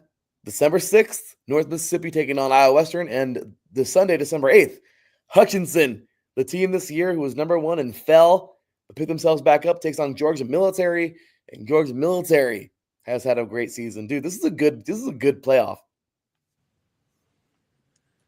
Yeah, that is going to be next week. I'm surprised that both teams play on different days. So Northwest Mississippi and Iowa Western, they get the Friday game, which is cool. And then on Sunday, it's Hutchinson versus Georgia Military. I don't know why they play on different days, but maybe weird. And I don't know why they don't play on Saturday. Maybe Saturday is something special that's going on. But either way, it's going to be fun. We can't wait to preview it and fully preview it. And I think we're in for a really cool experience with these 2 semifinals. I am so with it. So we're going to talk about those next week and make our picks. Obviously, we got some bowl games coming on up too. The Game 1 bowl game. That's the only game. The Game 1 bowl, Teran. Is North Dakota State Community College of Science taking on Iowa Central Community College. Teran, Iowa Central this year had their ups, they had their downs. But what do you think? Who you got in this game? I got Iowa Central winning this one. Give them a bone, right? Let them do their thing. They're gonna play well, I'm sure. They had a tough year, but congratulations to these guys. Teran, let's do it, man. That is going to be that for NJCAA action. Like I said, next week we're going to jump on that. We're both taking Iowa Central on this one, but we're going to move on now to the NAIA. Oh, the heartbreak, Teran. Look at this from last week, man. NAIA action. Number 20, Pikeville. Dude, they freaking did it. Pikeville defeats Baker 42-35, man. Number 20 upsets number 13 in the bracket. We have number 14, Dickinson State, defeating number 19, Kansas Wesleyan. That was a rough one for Kansas Wesleyan because Kansas Wesleyan really fought to get in this damn thing, man. But Dickinson State, they've been looking strong. They made it in, and they got it. Number 15, Southwestern, defeated number 18, St. Francis, 31-24. And then, of course, Teran, Friends. Number 16, Friends, knocks off Ottawa University of Arizona, right, Teran? Correct. Yay! OAS, or whatever you want to call it. 47-35. Teran had to correct me last week. I was like, I don't even know how to put this. And we've said it a million times here on the show. I just forgot. But, Teran, what do you think of those games, dude? Yeah, there wasn't really much of a blowout in any of those games. I mean, you look at all the games. Obviously you look at all those playoff games. Southwestern beat St. Francis by 7, 31-24. Mm-hmm. You had Pikeville with the upset over Baker, 42-35. Thomas beating Weber International, Weber International beating Thomas, 24-21. Dickinson State beating Kansas Wesleyan, 27-20. The only real blowout, and this wasn't even really a blowout, it was Friends defeating Ottawa to 47-35. So it just goes to show that I think the committee actually did a good job of picking the correct teams to make it into the playoffs, because those matchups were great indicators of teams being extremely competitive. Now, I know the Ottawa Friends one was basically a 12-point win, but Ottawa actually led at one point 21-19, and then it was only 26-21 at halftime, and then that's where the third and fourth quarter where Friends really stepped on the gas. But honestly, not a bad matchup. Honestly, that one was closer than expected. So again, committee did a great job of picking the teams that deserve to be in the playoffs and pairing them up with really good matchups. They did, dude. And these first round buys are next. Here we go, dude. Round 2. We got 9-0. Number 1, Kaiser, the defending champions, the Kaiser Seahawks. They are taking on Pikeville, of course. Number 20, Pikeville, out of Kentucky, who are 6-5 now in the year. We have number 2, 10-0, Grandview out of Iowa. We knew they got that first round bye. They are now taking on number 16, Friends out of Kansas. 11-1 now in the season.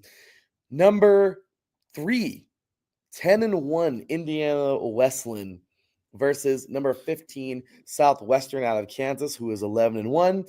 You have the 9-1, number 4, Montana Western. Oh, that's going to be fun. Montana Western taking on number 14, Dickinson State out of North Dakota. Yeah, that's 10-0. You have 9-1, number 5, St. Thomas, Florida, taking on number 10, Georgetown out of Kentucky, 8-2. I mean, Teran, just looking at these games, man, I mean, there is so much there, to be excited for looking at these teams, man. I mean, looking so far before we even get to the rest of these. I mean, obviously, Kaiser, I don't know. I don't think anybody's going to stop Kaiser right now. Grandview as well. I feel like they're on a collision course. Indiana Wesleyan has been so strong. Montana Western. I mean, these top 4 seeds have been absolutely ridiculous. Looking at these other seeds, I mean, St. Thomas, A really good game there with Georgetown, possibly. Number 6, Morningside out of Iowa. They're taking on number 12, Mid-American Nazarene out of Kansas, who's 9-1. And then you have the 9-2, number 7, Montana Tech versus number 11, Northwestern out of Iowa, who's 8-2. You have 10-0, number 8, Texas Wesleyan versus number 9, Benedictine. We've been talking about those guys this year out of Kansas, who's 9-2. So, Teran, who are you taking in those games? All right, looking at the schedule, I'm going to take Georgetown over St. Thomas. Good pick. Indiana Wesleyan over Southwestern. Kaiser over Pikeville. Morningside over Mid-American Nazarene. Grandview over Friends. Yeah. Dickinson State over Montana Western. Oh, we're going for the upset there, huh? Yeah. Texas Wesleyan over Benedictine, and Northwestern over Montana Tech. Those are some good picks. I think we only have one that's opposite. But yeah, dude, Montana Western. Oh, hey, you know what though? Dickinson State has shown us all year, right, Teran? They've showed us all year. They've been so dang good. You gotta get hot when it truly matters. Gotta play your best when your best is needed. All right, let's see. Let's see if Teran's upsets hold up. And there you have it, man. So now we're going to move on to some Division 3, Teran. And, well, we're going to go back to the share screen. This is courtesy, again, of NCAA.com. And here we go, dude. We're sharing it, and we're moving on over to the bracket. Here we go, dude. Division 3, last week. I mean, what do you say, man? Freaking Wisconsin lacrosse. We knew they were going to win it. Now they're off to take on St. John's of Minnesota. Very good game here coming on up. We also had last week over here on the right-hand side. Mary Hardin Baylor did it, dude. They freaking did it.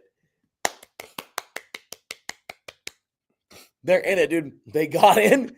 They got in, and they made it happen. 29-22. They're taking on Hardin Simmons now. That might should be a very fun one because Mary Hardin Baylor is not done. Then we have over here, on this side, Bethel taking on Co. Bethel defeated Co. 31-26. And Maryville, dude, knocked off Barry 20-16. And on this bottom half of the bracket, Endicott defeating Alfred State. Molly whopping these guys 44-0. Kings out of Pennsylvania defeating Ursinius 32-29 in a very close game here. And then on the bottom, Teran, this is so valiant. It is so valiant. Whitworth barely knocks off Pomona Pitzer. We almost had a SIAC team from Southern California get to the second round for the first time, I think, ever, or in a long time. Whitworth winning 21-13 over Pomona Pitzer. And John Carroll defeats Mount St. Joseph 52-7, giving Jen B, the host of the Show of the Land, all things Columbus and Cleveland sports, Northern Ohio. She gets her rematch today, Mount Union versus John Carroll. Teran, how about these games, man? Yeah. Yeah, there were some good ones. There were some not okay, I wouldn't say not so good ones, but we only had 2 blowouts in the 8 games that we had last week. So yeah, I think again the committee did a solid job of picking the correct teams to make the playoff and pairing them up with the ideal matchups. I mean, I don't think anyone predicted Endicott blowing out Alfred State on the road, let alone the same thing can be said for John Carroll, but John Carroll's pretty solid. So I think still it was the great equity and decision making of the committee that had these really good first round matchups. No, absolutely, Teran. And I mean, like I said, what about Pomona, dude? They fought so hard in this game. Oh man, I would have liked to have seen Pomona Pitzer pulling off the win, but unfortunately, it was just not meant to be. Yeah, these Whitworth just had a little bit too much firepower. Yeah. Well, Whitworth is now going to take on the number 1 team in the country. That's going to be hard. Pomona, somebody was going to take on these guys. North Central, number 1 team in the land out of Illinois. You got Mount Union now awaiting John Carroll, these higher seeds, man. Of course, today we got Hope and Aurora, Carnegie Mellon, and it looks like Centre. Randolph Macon versus Washington and Jefferson, and Springfield versus UMass Dartmouth. Quick picks there, and who you taking down here on the bottom? North Central over Whitworth. Yeah, for sure. Mount Union over John Carroll. And you saw Jen. She wants the upset. She wants to see John Carroll knock off Mount Union. I don't know if it's gonna happen though, dude. Purple Raiders, man. Purple Raiders. Yeah. I got Aurora over Hope. Me too. I'll take Carnegie Mellon over Centre. Centre, yeah. Centre. Mm-hmm. UMass Dartmouth over Springfield.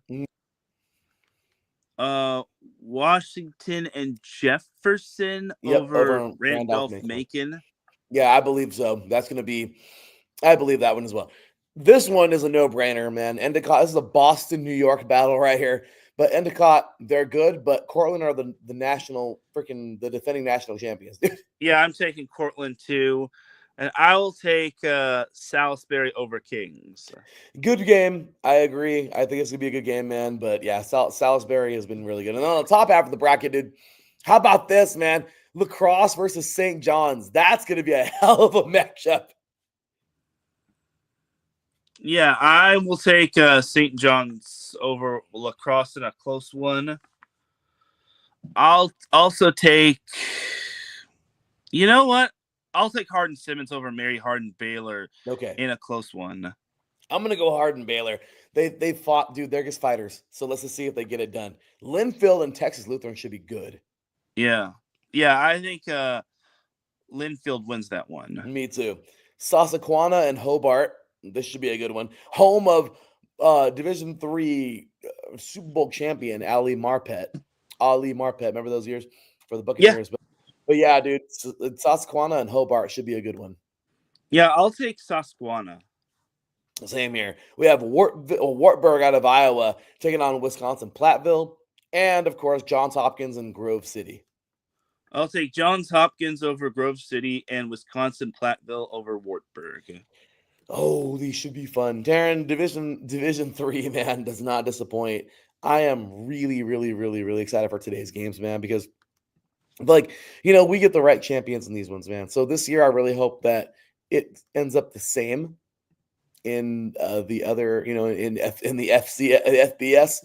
But moving forward, cancel out Division 3. I also got Lake Forest over Bethel and DePauw over Maryville. Yep, sorry about those. I know I skipped those. But no worries. Good games right there, man. Good picks. I'll go with you on those. Moving forward to Division 2. Let's just do it again, man. And Division 2 has been last week was pretty cool. Division 2 was pretty cool, man. Last week, we start things off here. Left top bracket. Slippery Rock over New Haven, 14-7. Ashland. Dude, I said they weren't going to win it. They weren't even going to get in. And they freaking won. They defeated number 2 seeded Charleston out of West Virginia. That's incredible. 40-38.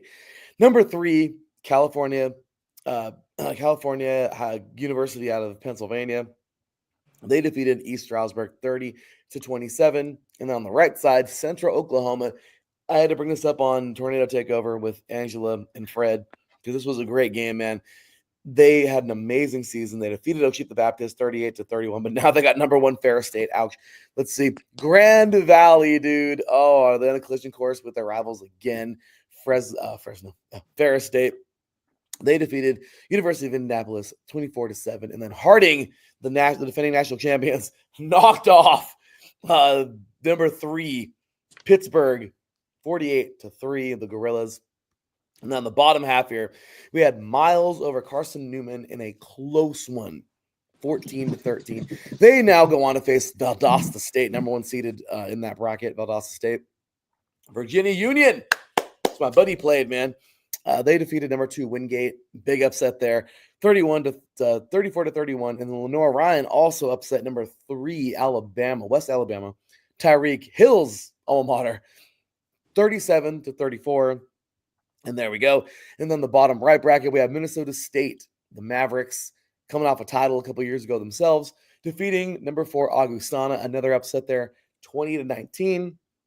Number 2 Western Colorado taking on or defeating Central Washington 28-21, and then Bemidji State defeating number 3 Angelo State out of Texas 24-14. Teran, these were upsets like crazy. That was, they were really good. I was like really impressed with a lot of these teams going on the road and taking down the favorite to win. Well, not favorite, but the ranked teams, seeded teams. This was crazy to see. So this week, who you got, man? Kutztown, Slippery Rock, Ashland, California.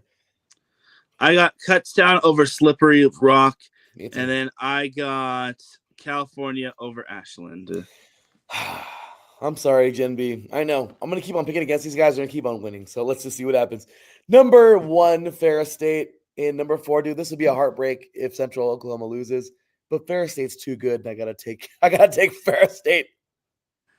Yeah, I got Ferris State standing on business, and I have Grand Valley State edging Harding. So this is it, dude. This is where you, Phil, the defending national champions, fall. Yep. I think Harding loses in a close one. As much as I don't want to agree with that, the Lakers, because some Lakers got to be good, I think the Lakers are going to defeat the Bison. I think we're going to get that Michigan matchup again, Ferris State and Grand Valley State. They're rivals, man, so I think so. And then down here, Valdosta State taking on Miles and Virginia Union taking on Lenore-Ryan. Who you got? I have the Valdosta State over Miles. Me too. And then I got Lenore-Ryan over Virginia Union. Good picks. Good pick. I'm going to go Virginia Union. Why not? They're both upsets. These are both upsets. This is a coin flip right here. I love this. And then on the right-hand side, number 1, Pueblo. CSU Pueblo taking on Minnesota State. And number 2, Western Colorado taking on Bemidji State. I got CSU Pueblo over Minnesota State and Western Colorado over Bemidji State. Yeah, so here we go, dude. Yeah, Bemidji. I think that's Bemidji. But yeah, dude, I'm all for it. Good picks there, and there you have it, Aaron. So, with that said, we are now on to our final bracket, the FCS bracket, Aaron. And I love this because it just got released a couple days ago. Well, last weekend. And here it is, the FCS. All courtesy, once again, of NCAA.com. Here it is, dude. The bracket that we've been waiting for. Top left-hand corner today, we get underway. UT Martin versus number 16, New Hampshire. We have Lehigh and number 9, Richmond. We have Northern Arizona, NAU, the Jacks, taking on number 15, Abilene Christian. And Central Connecticut State taking on number 10, Rhode Island. The first-round buys here are number 1, Montana State, number 2, North Dakota State, number 8, Idaho, the Vandals, and number 7, Mercer. You know, that team that Alabama beats up on. Cupcake game, anyway. Sorry, just kidding. But bottom left bracket, Southeast Missouri State taking on number 12, Illinois State. And Drake taking on number 13, Tarleton State. Congratulations. First year as an second year, I think, as an FCS school from Division II, and Tarleton State's already in that playoff, so congratulations. The bottom right bracket, we have Eastern Kentucky taking on number 11, Villanova, and Tennessee State taking on number 14, Montana. The buys this week, the first-round buys, UC Davis, South Dakota, University of Incarnate Word, and, of course, the defending champions, South Dakota State. Darren, top left bracket, who are you taking? For the top left bracket, I have UT Martin beating New Hampshire and Richmond beating Lehigh. Good picks. I'll go with those. So next, here we go. Top right. Who you got? Yeah, top right bracket. For the top right bracket, I have Northern Arizona pulling off the upset against Abilene Christian. Good pick. And then I have Rhode Island beating Central Connecticut State. Okay, you know what? Yeah, I'm going to go with the ranks. I'm going to go with the 2 seeds. As much as I want to take the Jacks, I'm going to go Abilene in that one. I said good pick, but I was like, oh crap, opposite. I don't know why. Dyslexic moment. But good picks there, Taryn. We only disagree on one. Let's see what happens. Bottom left, who you taking? For the bottom left bracket, I have Illinois State over Southeast Missouri. And then I also have Drake over Tarleton State. I'm going Illinois for sure, but I got to go Tarleton State, dude. I'm going to see how far these guys can go. And then the bottom right, who are you taking? For the bottom right bracket, I have Villanova over Eastern Kentucky. Yep. And then I also have Montana taking down Tennessee State. Same here. Let's see how we match up next week, dude. I'm telling you, man. I love it. I love it. Oh, my gosh. This bracket is good. Darren, did the teams that we wanted to be in there, are they in there? Pretty much. I think the teams that were expected to make it did make it. Obviously, you have your South Dakota State, you've got your North Dakota State, you've got your Montana State. They all were all Montana State deserving. really strut their stuff. And South Dakota also having a bye is pretty impressive as well. So I'm interested to see what's going to be happening in the next round, the quarterfinal. Yeah, the second round. Yeah, dude, I am all for it. I guess I love that UC Davis is in there. Let's see how far these guys can go. But anyway, Darren, that was going to do it for our FCS and all our bracket talk, bracketology, if you will. All right, one quick break. When we come back, we are talking about this week's FBS games. You were listening to 3 and Out College Edition right here on iSports Radio. Your direct feed for all that is sports. Be right back after this.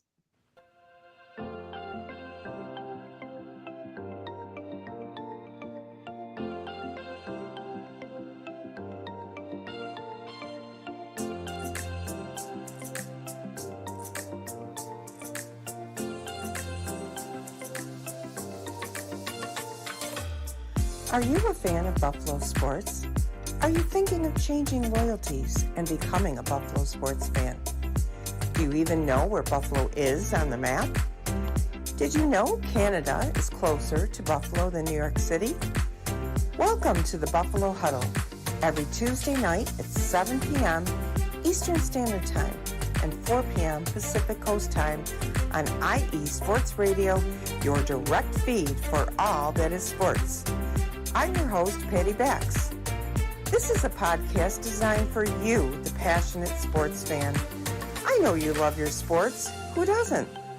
I cover Buffalo sports and so much more by bringing in the human elements. I call it Buffalo Sports with a Twist. Join me as we take a journey into the world of Buffalo sports. I guarantee you'll fall in love with Buffalo just like I did. Each week we start with an inspiration, question of the day, a Buffalo fun fact, and our weekly challenge to you, the listener.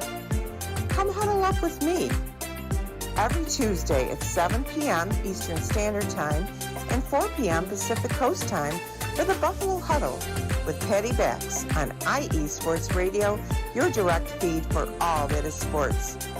As we say in Buffalo, go Bills!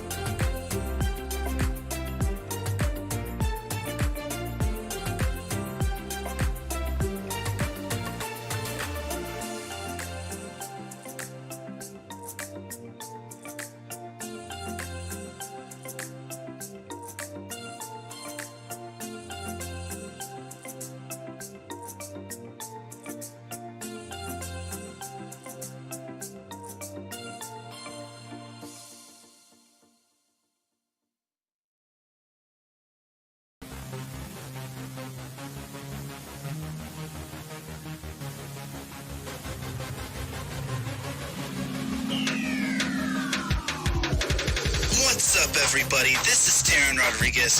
Are you a fan of volleyball? Are you a fan of Thunderous Spikes? Then I have the show for you. Set Point, where I cover NCAA men's and women's volleyball, high school boys and girls volleyball, beach volleyball, and even professional volleyball. Catch the action every week here on IE Sports Radio, your direct feed for all that is sports. That is right, ladies and gentlemen. IE Sports Radio, your direct feed for all that is sports. Look familiar, Taryn? Familiar show over there? Yep. Yeah. Tune in Mondays, guys. You're going to want to catch that show. Set Point, the greatest damn volleyball show you've ever heard. Of course, Patty Bax, awesome Buffalo show, man. Check her out. Tuesday evenings. All right, guys, we've made it. We are here at the end. We're going to go with some quick picks before we get out of here because I know all of you want to see Michigan. Okay, you probably don't, but I'm sorry. It's going to be so sad. Michigan had their window. Now it's gone. And it's gone. But they'll be taking on Ohio State in a few minutes. But, all right, Teran, quick picks. Let's get it, man. And LAFBS. All right, man, we're starting things off here. Courtesy of ESPN.com. Let's get it. Michigan at 6-5. Number 2, Ohio State at 10-1. Seriously. Yeah, Ohio State's going to win this one. Did you know that Michigan is actually the first reigning national champion to be a 20-point-plus underdog? That's terrible.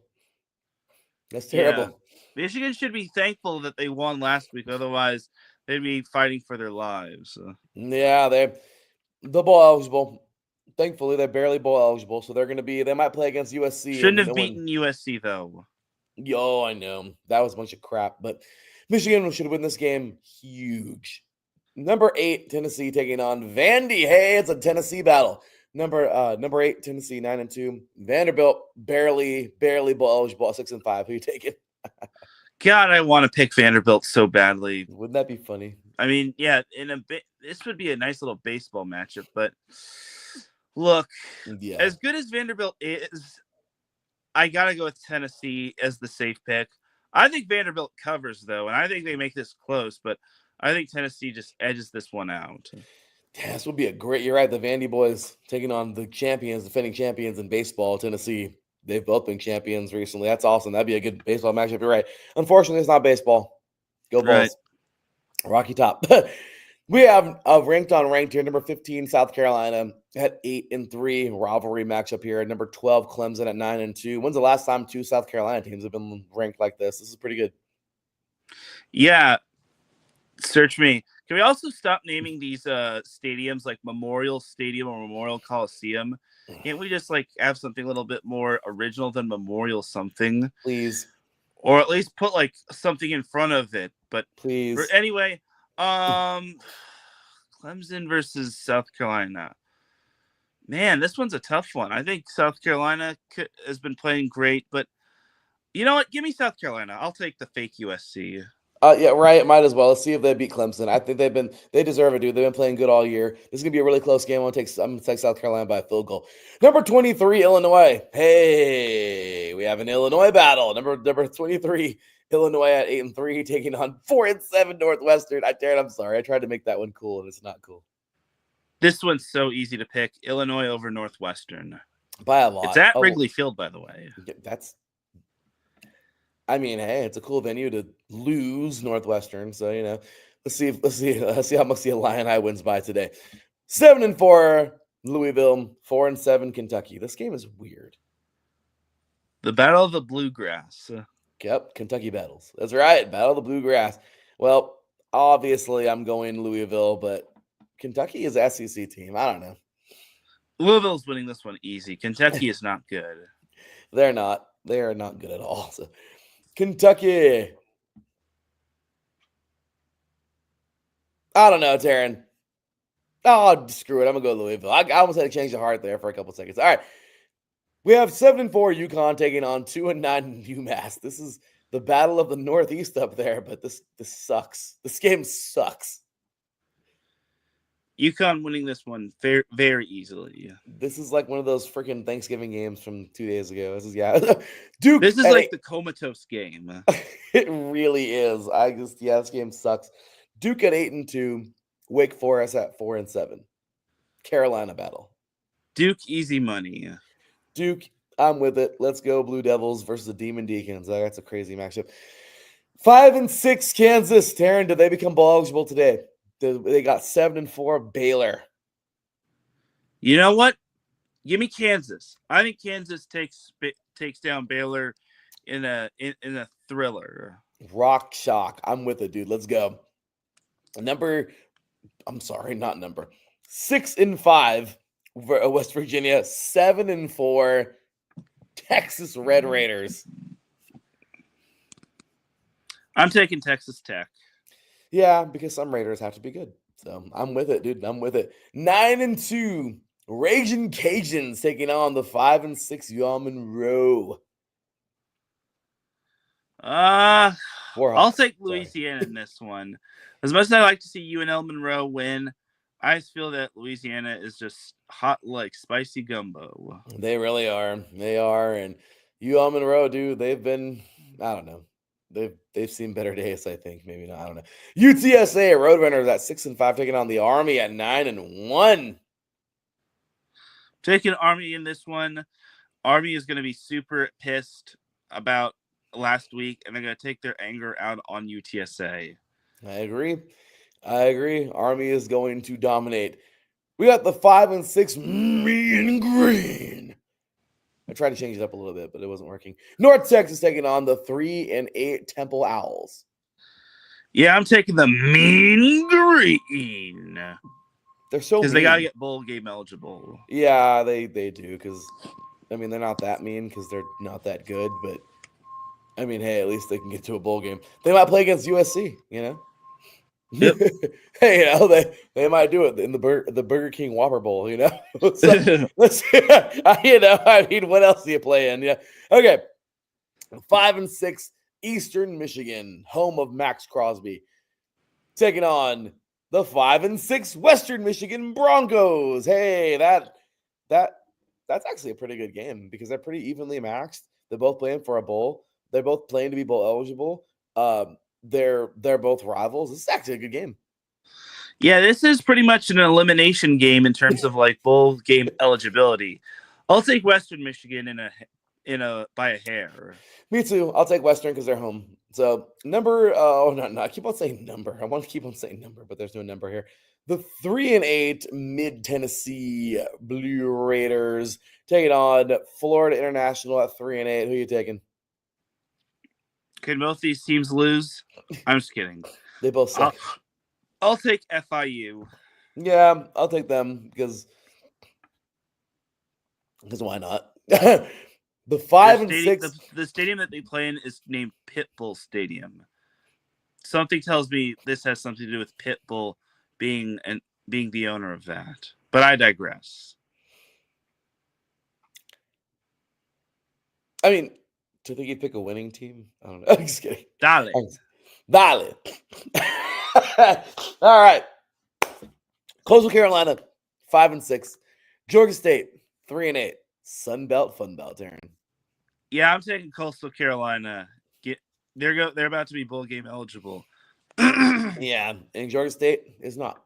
Southern Miss at 1-9, taking on Troy at 3-8. He's gonna. What the hell is this? What is this? Who put this together? I mean, what? Yeah, this might be the Circus Bowl. The hell is this? Raiders versus Jaguars? I mean, what the hell is It's the this? Raiders versus the Browns. Yeah. This is sad. Straight up toilet bowl. Yeah, I don't even understand. And check this out. Troy is favored by 17.5 points. Oof. Yeah, give me Troy in this one. It's Troy's story. You got a friend in me. Okay, sorry. All right. All done. 6-5 South Florida. 3-8 Rice Bowl. Rice Bowl. Rice. I'm sorry. Or Rice Owls. I'm delusional. I'll take South Florida. Yeah, me too. They're favored by 5 points actually here, so whatever. Okay, we got Pittsburgh at 4-7, Boston College at 6-5. Who are you taking? I'm taking Pitt, even though they had a train wreck of an ending. Yeah, both games are both eligible. They're both not that good. I mean, I think that's really it, right? Old Dominion at 4-7, Arkansas State at 7-4. This is another weird game, but yeah, you know. I gotta roll with my boy Colton Joseph in Old Dominion. Oh yeah, I'm with it. Let's get them both eligible while they can't. But yeah, unfortunately, but get them excited for next season and get the coach to actually play Kojo, who actually made a great impact. It's just that unfortunately they had some bad luck games. They should have played Colton Joseph sooner. I'm with it. Let's go, Colton Joseph. Kojo, huh? Yeah, Colton Yeah, Joseph. that's right. Kojo Like is his nickname. Colton Joseph. I love that. All right. 4-7 Maryland, because they shouldn't even be 4-7. They should be 3-8, but they beat USC because USC sucks. Versus number 4 Penn State, who should actually be 9-2 because USC sucks. Yeah. What do you think? I can't believe Maryland still beat SC. That's their Fine. lone Big Ten conference win. Oh. Teran, if I cue the music this time, it's over. It really is over. We're not even getting to Saturday Night Football. I don't even care. Yeah. Give me Penn State. Yeah, give me Penn State. This game sucks. All right, here we go. Number 5, Notre Dame, 10-1 versus sucky USC, who barely is bowl eligible, 6-5. Notre Dame is freaking favored by 7.5 points. What do you think? Man, 7.5 points is generous for USC's sake. I gotta go with Notre Dame. As much as I love my USC Trojans, I think USC is going to have a little bit of a UCLA hangover. So Yeah. give me the Fighting Irish. And Notre Dame looked really darn good against Army last week. So Yep. Give me Dame because USC is just Notre horrible. Dame's defense is also really good. I think they're like the top team in like sacks and whatnot or quarterback pressures. Jade Mayava is going to have one long day at the office. He is. I agree. And this team sucks. Can we just end it already? My gosh. 2 more games, USC. 2 more. That's it. This game and a bowl game that no one cares about. So, all righty. Number 6, Miami at 10-1. Syracuse at 8-3. What do you got? I got the U, disappointingly. I think they beat Syracuse. Don't be surprised if Syracuse gives Miami all it could handle. I can't even build this one up, Teran. Even if they win this game, is the U back? No, they are not. I can't even build this one up. I don't even have it in me today.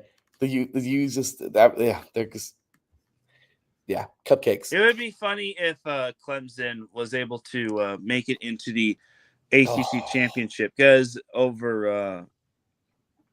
SMU is obviously a lock in it, but I'd have to look at the guidelines between Miami and Clemson. No, I agree because they didn't play one another. So I guess we got to look at the rule book on how Clemson and Miami are going to determine this. Mm-hmm. Agreed. So next up we got Cal at 6-5, 9-1 SMU, or sorry, 10-1 SMU at number 9. Even though Cal won last week, that was kind of their only one shining moment.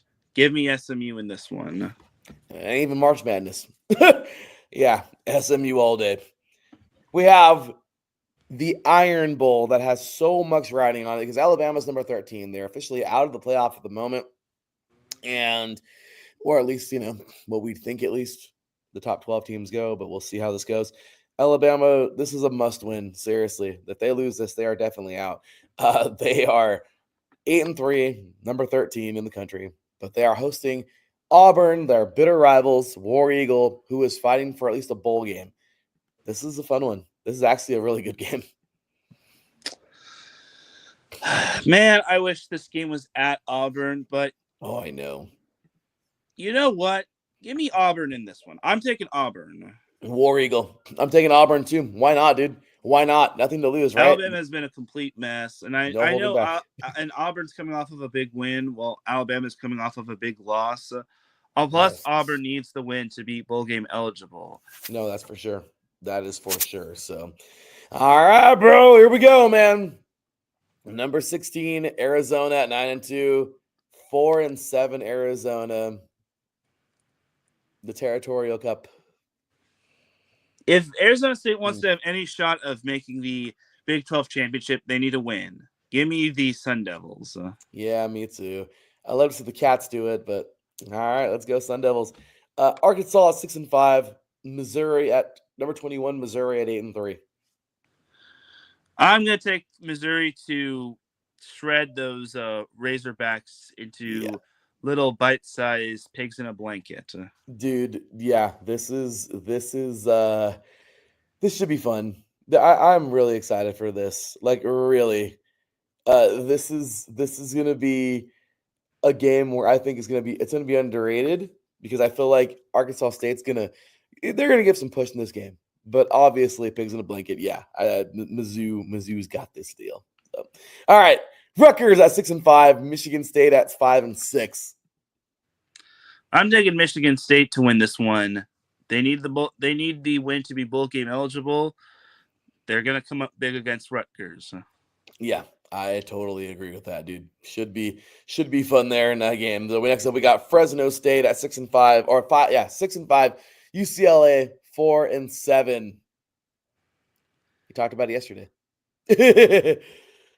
Yeah, I'm taking UCLA. They're gonna end their season off with a win. If they find a way to lose to Fresno State, then that would be unacceptable. Then they need to pretty much like not exterminate, fumigate the entire roster, get rid of all of Chip Kelly's guys, and just bring in Deshaun Foster's players. Something's got to happen at that point in time. They're favored by 7.5 points. Let's see if they get it done. We have the 5-6 NC State Wolfpack taking on the 6-5 North Carolina Tar Heels.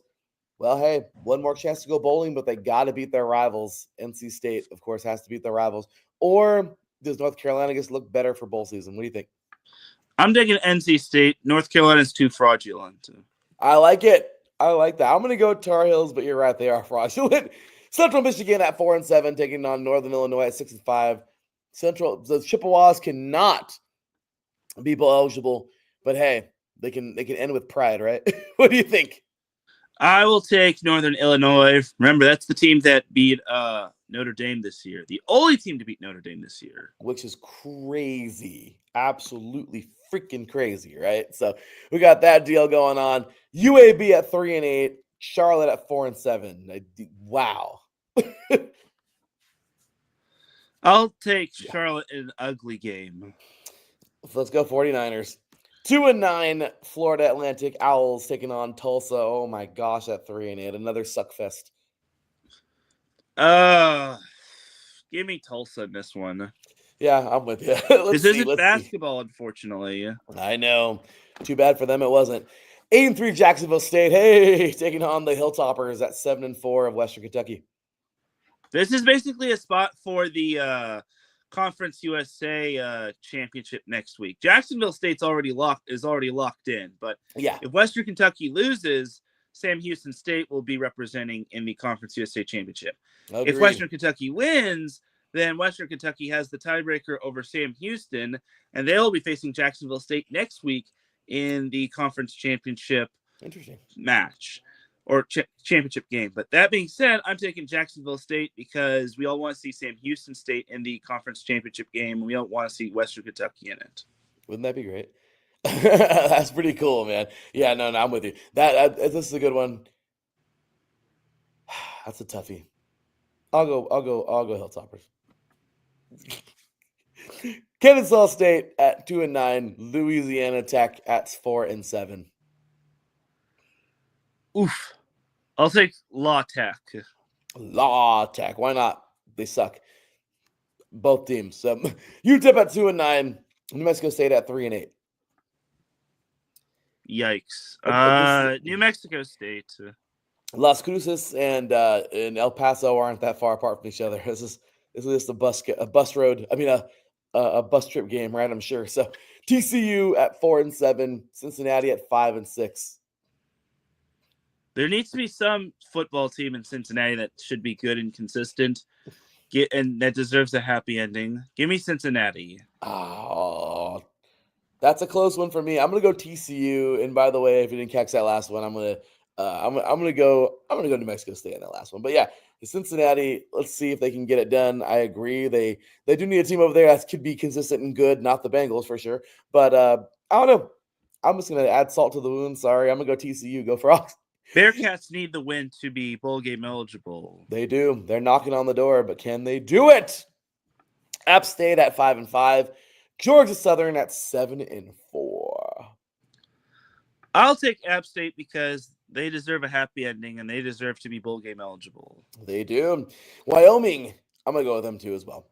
Wyoming at 2-9. Wazoo at 8-3. This is weird. Yeah. Washington State wins this one easy. They lost last week in their Pac-12 game, and they need to Bounce back big time. Yeah, this is yeah, agreed. Agreed all day long. Let's go Wazoo. The Indiana battle. That is so anticlimactic.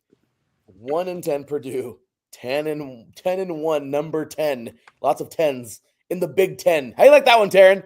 1-10 versus 10-1 versus number 10 in the Big 10. How about that, Teran?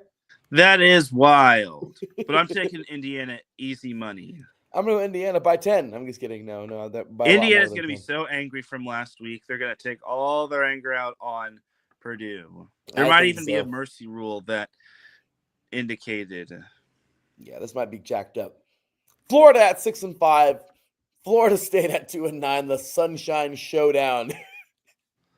Florida is who we thought we were. They're going to beat Florida State.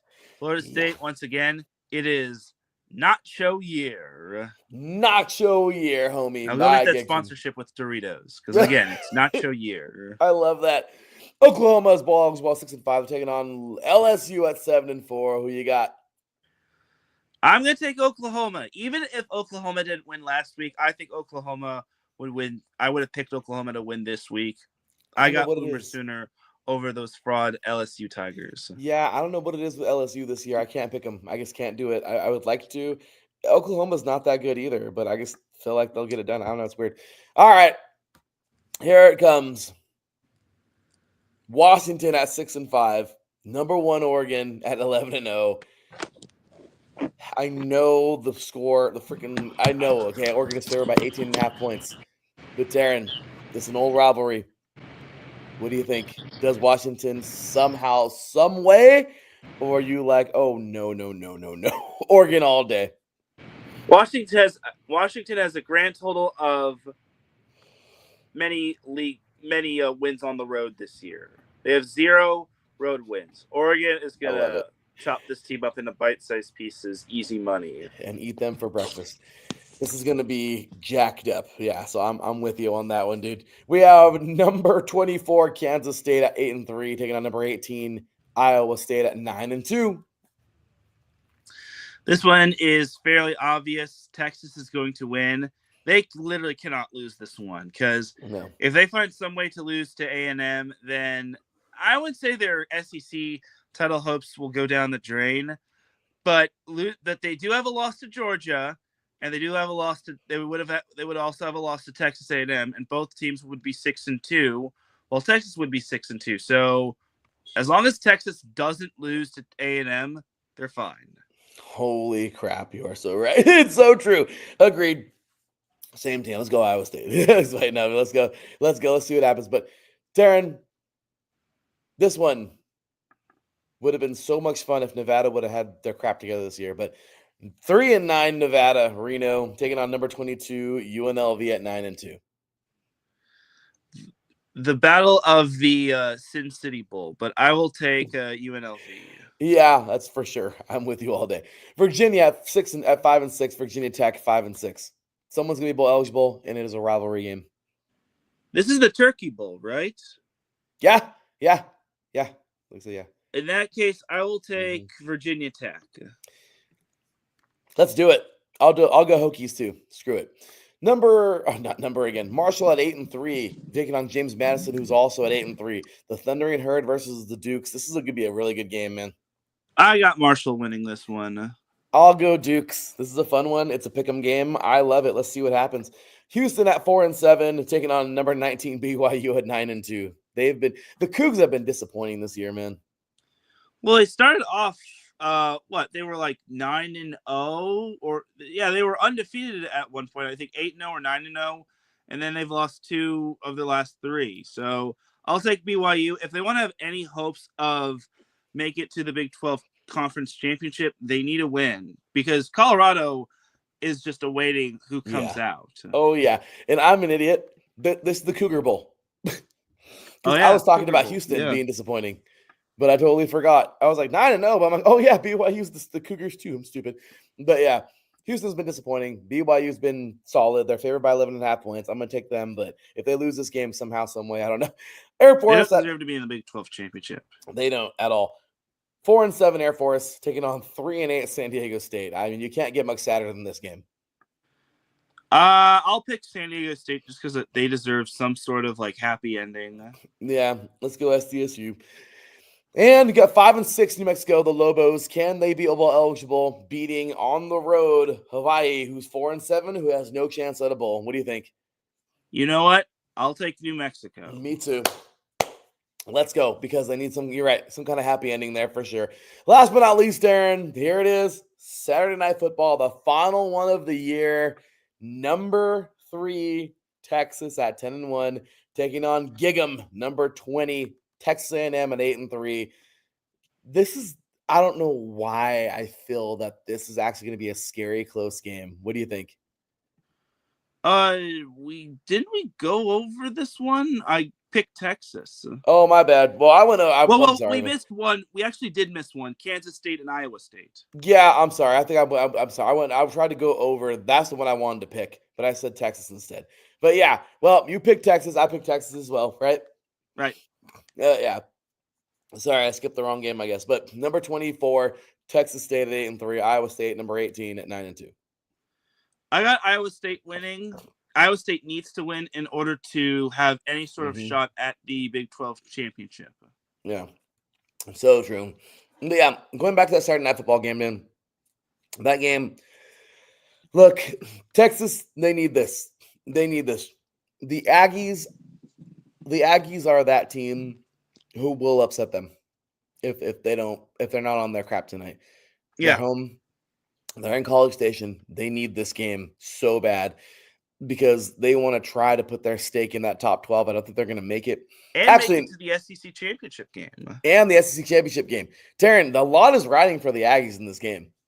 Yeah. So I don't know. I mean, do you just throw Manning in for Texas? Do you let him cook? I mean, what do you? I mean, if yours plays like Archie Manning, then I think yours will be riding the bench. No, you're right. Yeah, so we'll see how it goes, man. But or that's not a good comparison. If yours plays like Nathan Peterman, then maybe you go with Manning. But yours has got to find a way to actually be good. Taryn, I don't even know sometimes when we talk about some of these games, dude. I get so lost sometimes. I'm like, man, like I zone out sometimes. I think to myself, like, man, like if only this team was a little bit better, or if this team, you know what I mean? Like recruiting for some of these teams, or I don't know, dude. I guess sometimes I think to myself, like, wow, I don't know. Some of these teams, dude, I feel, I don't know. Anyway, before we go down the rabbit hole and all that, let's end it off there. This one's for real, dude. Aaron, that was a fun one, man. As you know, at the end, fun games. Anything you want to throw in there we didn't cover today? Any special shout-outs? Well, yesterday I covered Edison and Simi Valley in the CIF Southern Section Division III championship game, where Edison came out on top.